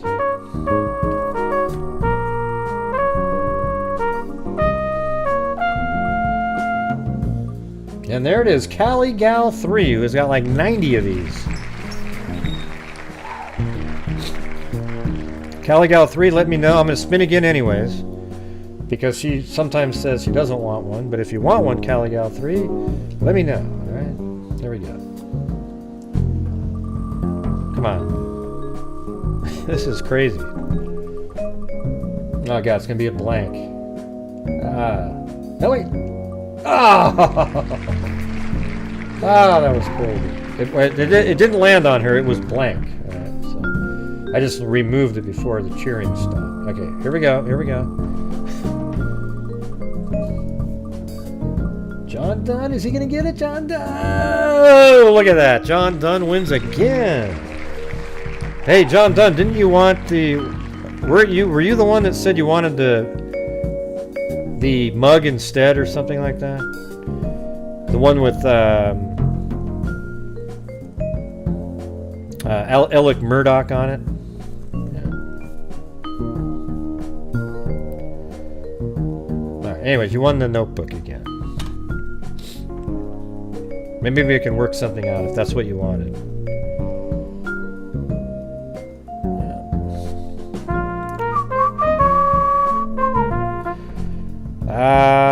Well, you have to send in a $5 super chat and you get on the spin there.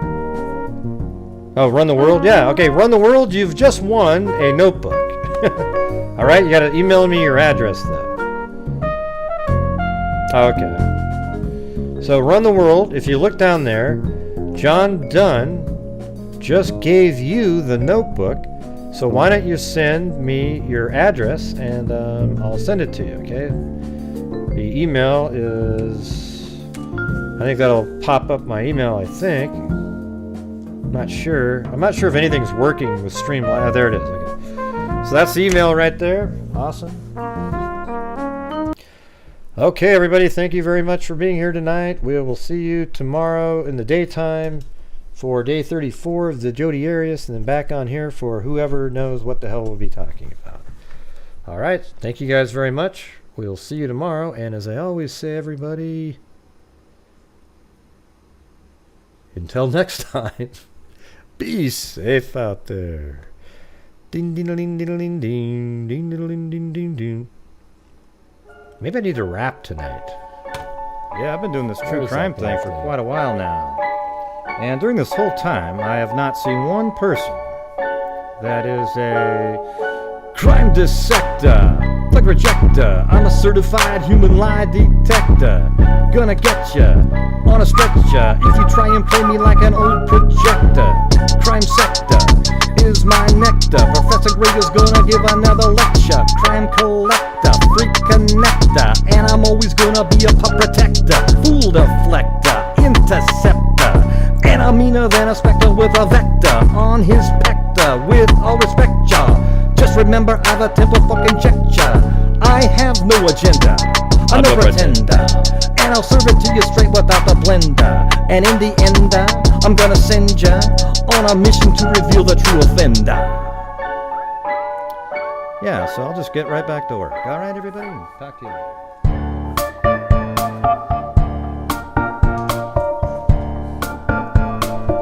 Wow, look at all the freaks!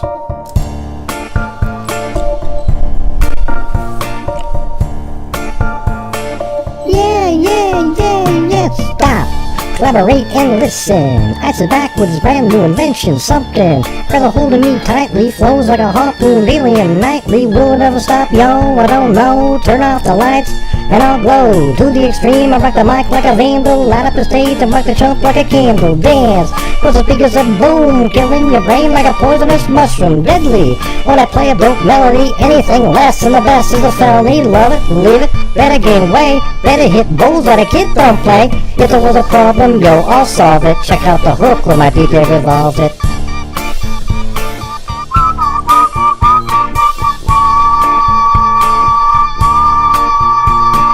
Now that the party is jumping, with the bass kicked in and the figures are pumping, quick to the point, cause the point no faking, cooking MCs like a pound of bacon, burning them, yeah, quick and nimble, go crazy when I hear the cymbal with a hi-hat, with a souped up tempo, I'm on a roll, time to go solo, rolling, in my 5.0 with my rag top down so my hair can blow, the girl is on standby, waiting just to say hi, did she stop? No, just rolled on, kept on, pursuing to the next stop, about to left, I'm headed to the next block, block was dead dog, so I continued to A1A, Detroit Avenue, girls were hot, wearing less than bikinis, rock and lava, driving Lamborghinis, jealous, cause I'm out getting mine, shade was a gauge and vanilla was a 9, gunshots, ranged out like a bell, I grabbed a 9, all I heard was shells falling, on the concrete real fast, jumped in my car, slammed on the gas, bumper to bumper, avenues packed, time to get away from the jack is jack, police on the scene, you know what I mean? They passed me up, confirmed all the dope fiends, if there was a problem, yo, I'll solve it, check out the hook on my DJ revolves it.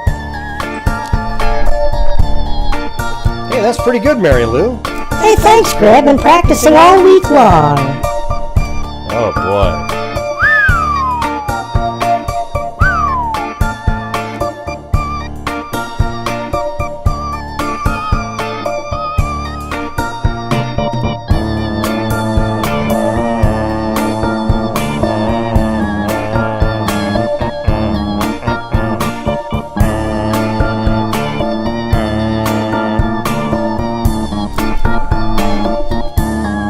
Hey, there's Lillian up there in the top, in the middle there, in the top. That's Lillian with the big chihuahua there. Crime dissector, threat projector, I'm a certified human lie detector. Da da da, da da da. Hey, look at this lanky Tor! What's going on, lanky Tor? Gee! Why are you crying, lanky Tor? I was just gonna do Paul Revere for you.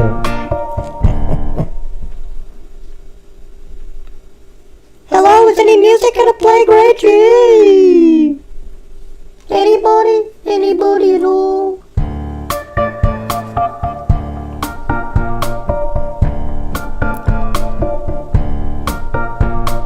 Here's a little story that I got to tell about three bad brothers you know so well. Started way back in history with that rock MCA and me, Mike D. Had a little horse, his name was Paul Revere. Me and my horsey and a quart of beer, riding across the land, kicking up sand, sheriff posses on my tail cause I'm in demand. One lonely piece, D.I.B.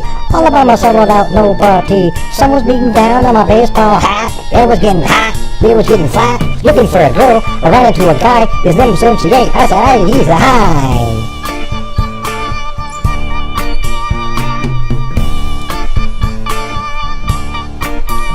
He told a little story that sounded well rehearsed. 4 days on that running that he's dying of thirst. The blue was in my hand and he was on my tip. His old is right, he asked me for a sip. He said, can I get some? I said, you can get none. Had a chance to run, pulled a shotgun, quick on the draw, thought I'd be dead. Put that gun to my head and this is what he said. My name is MCA, I got a license to kill. Well, you know what time it is, it's time to get ill. Now what do we have here? An outlaw is beer. I run this land, you run this land to make myself clear. I stepped into the wind, he had a gun, he had a grin. You think the story's over, but it's ready to be done.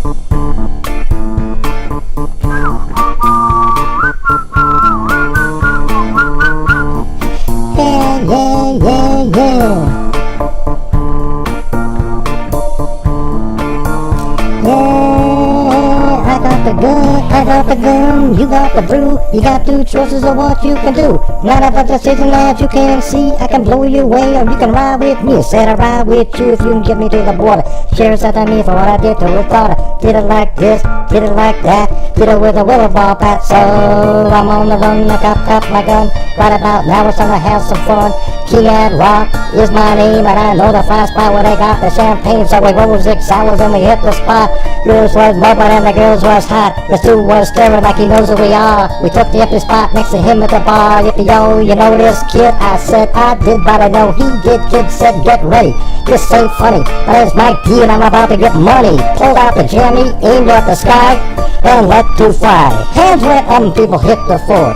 52 kids that ran for the door. I'm Mike D and I get respect. The casting of jewelry is what I expect. MCA was with it. He's my ace, so I grab the piano player and I punch him in the face. Piano player's out. Music stopped. Boy had 8. He got dropped. Mike D grabbed the money. MCA starts to go. Grab 2 grillies and a beer that's cold.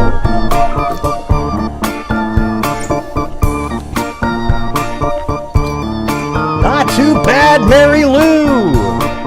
Hey, thanks, Gray. Gee.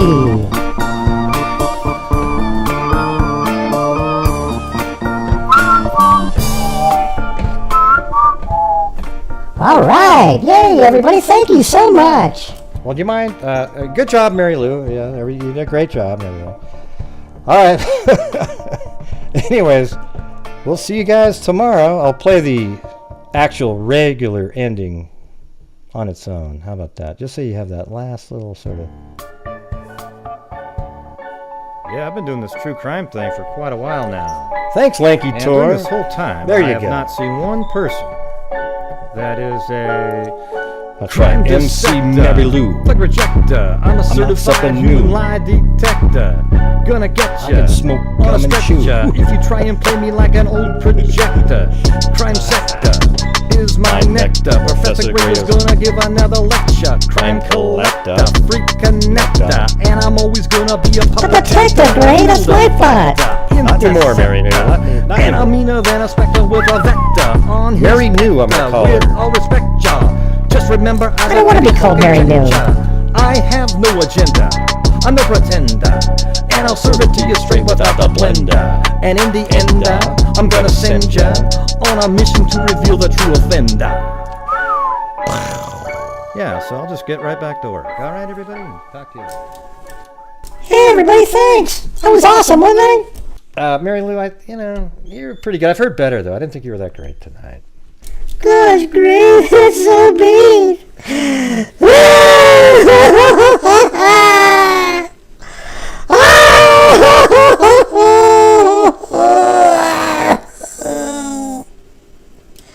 Gosh, Mary Lou, did I hurt your feelings? No, not really. Thanks, everybody.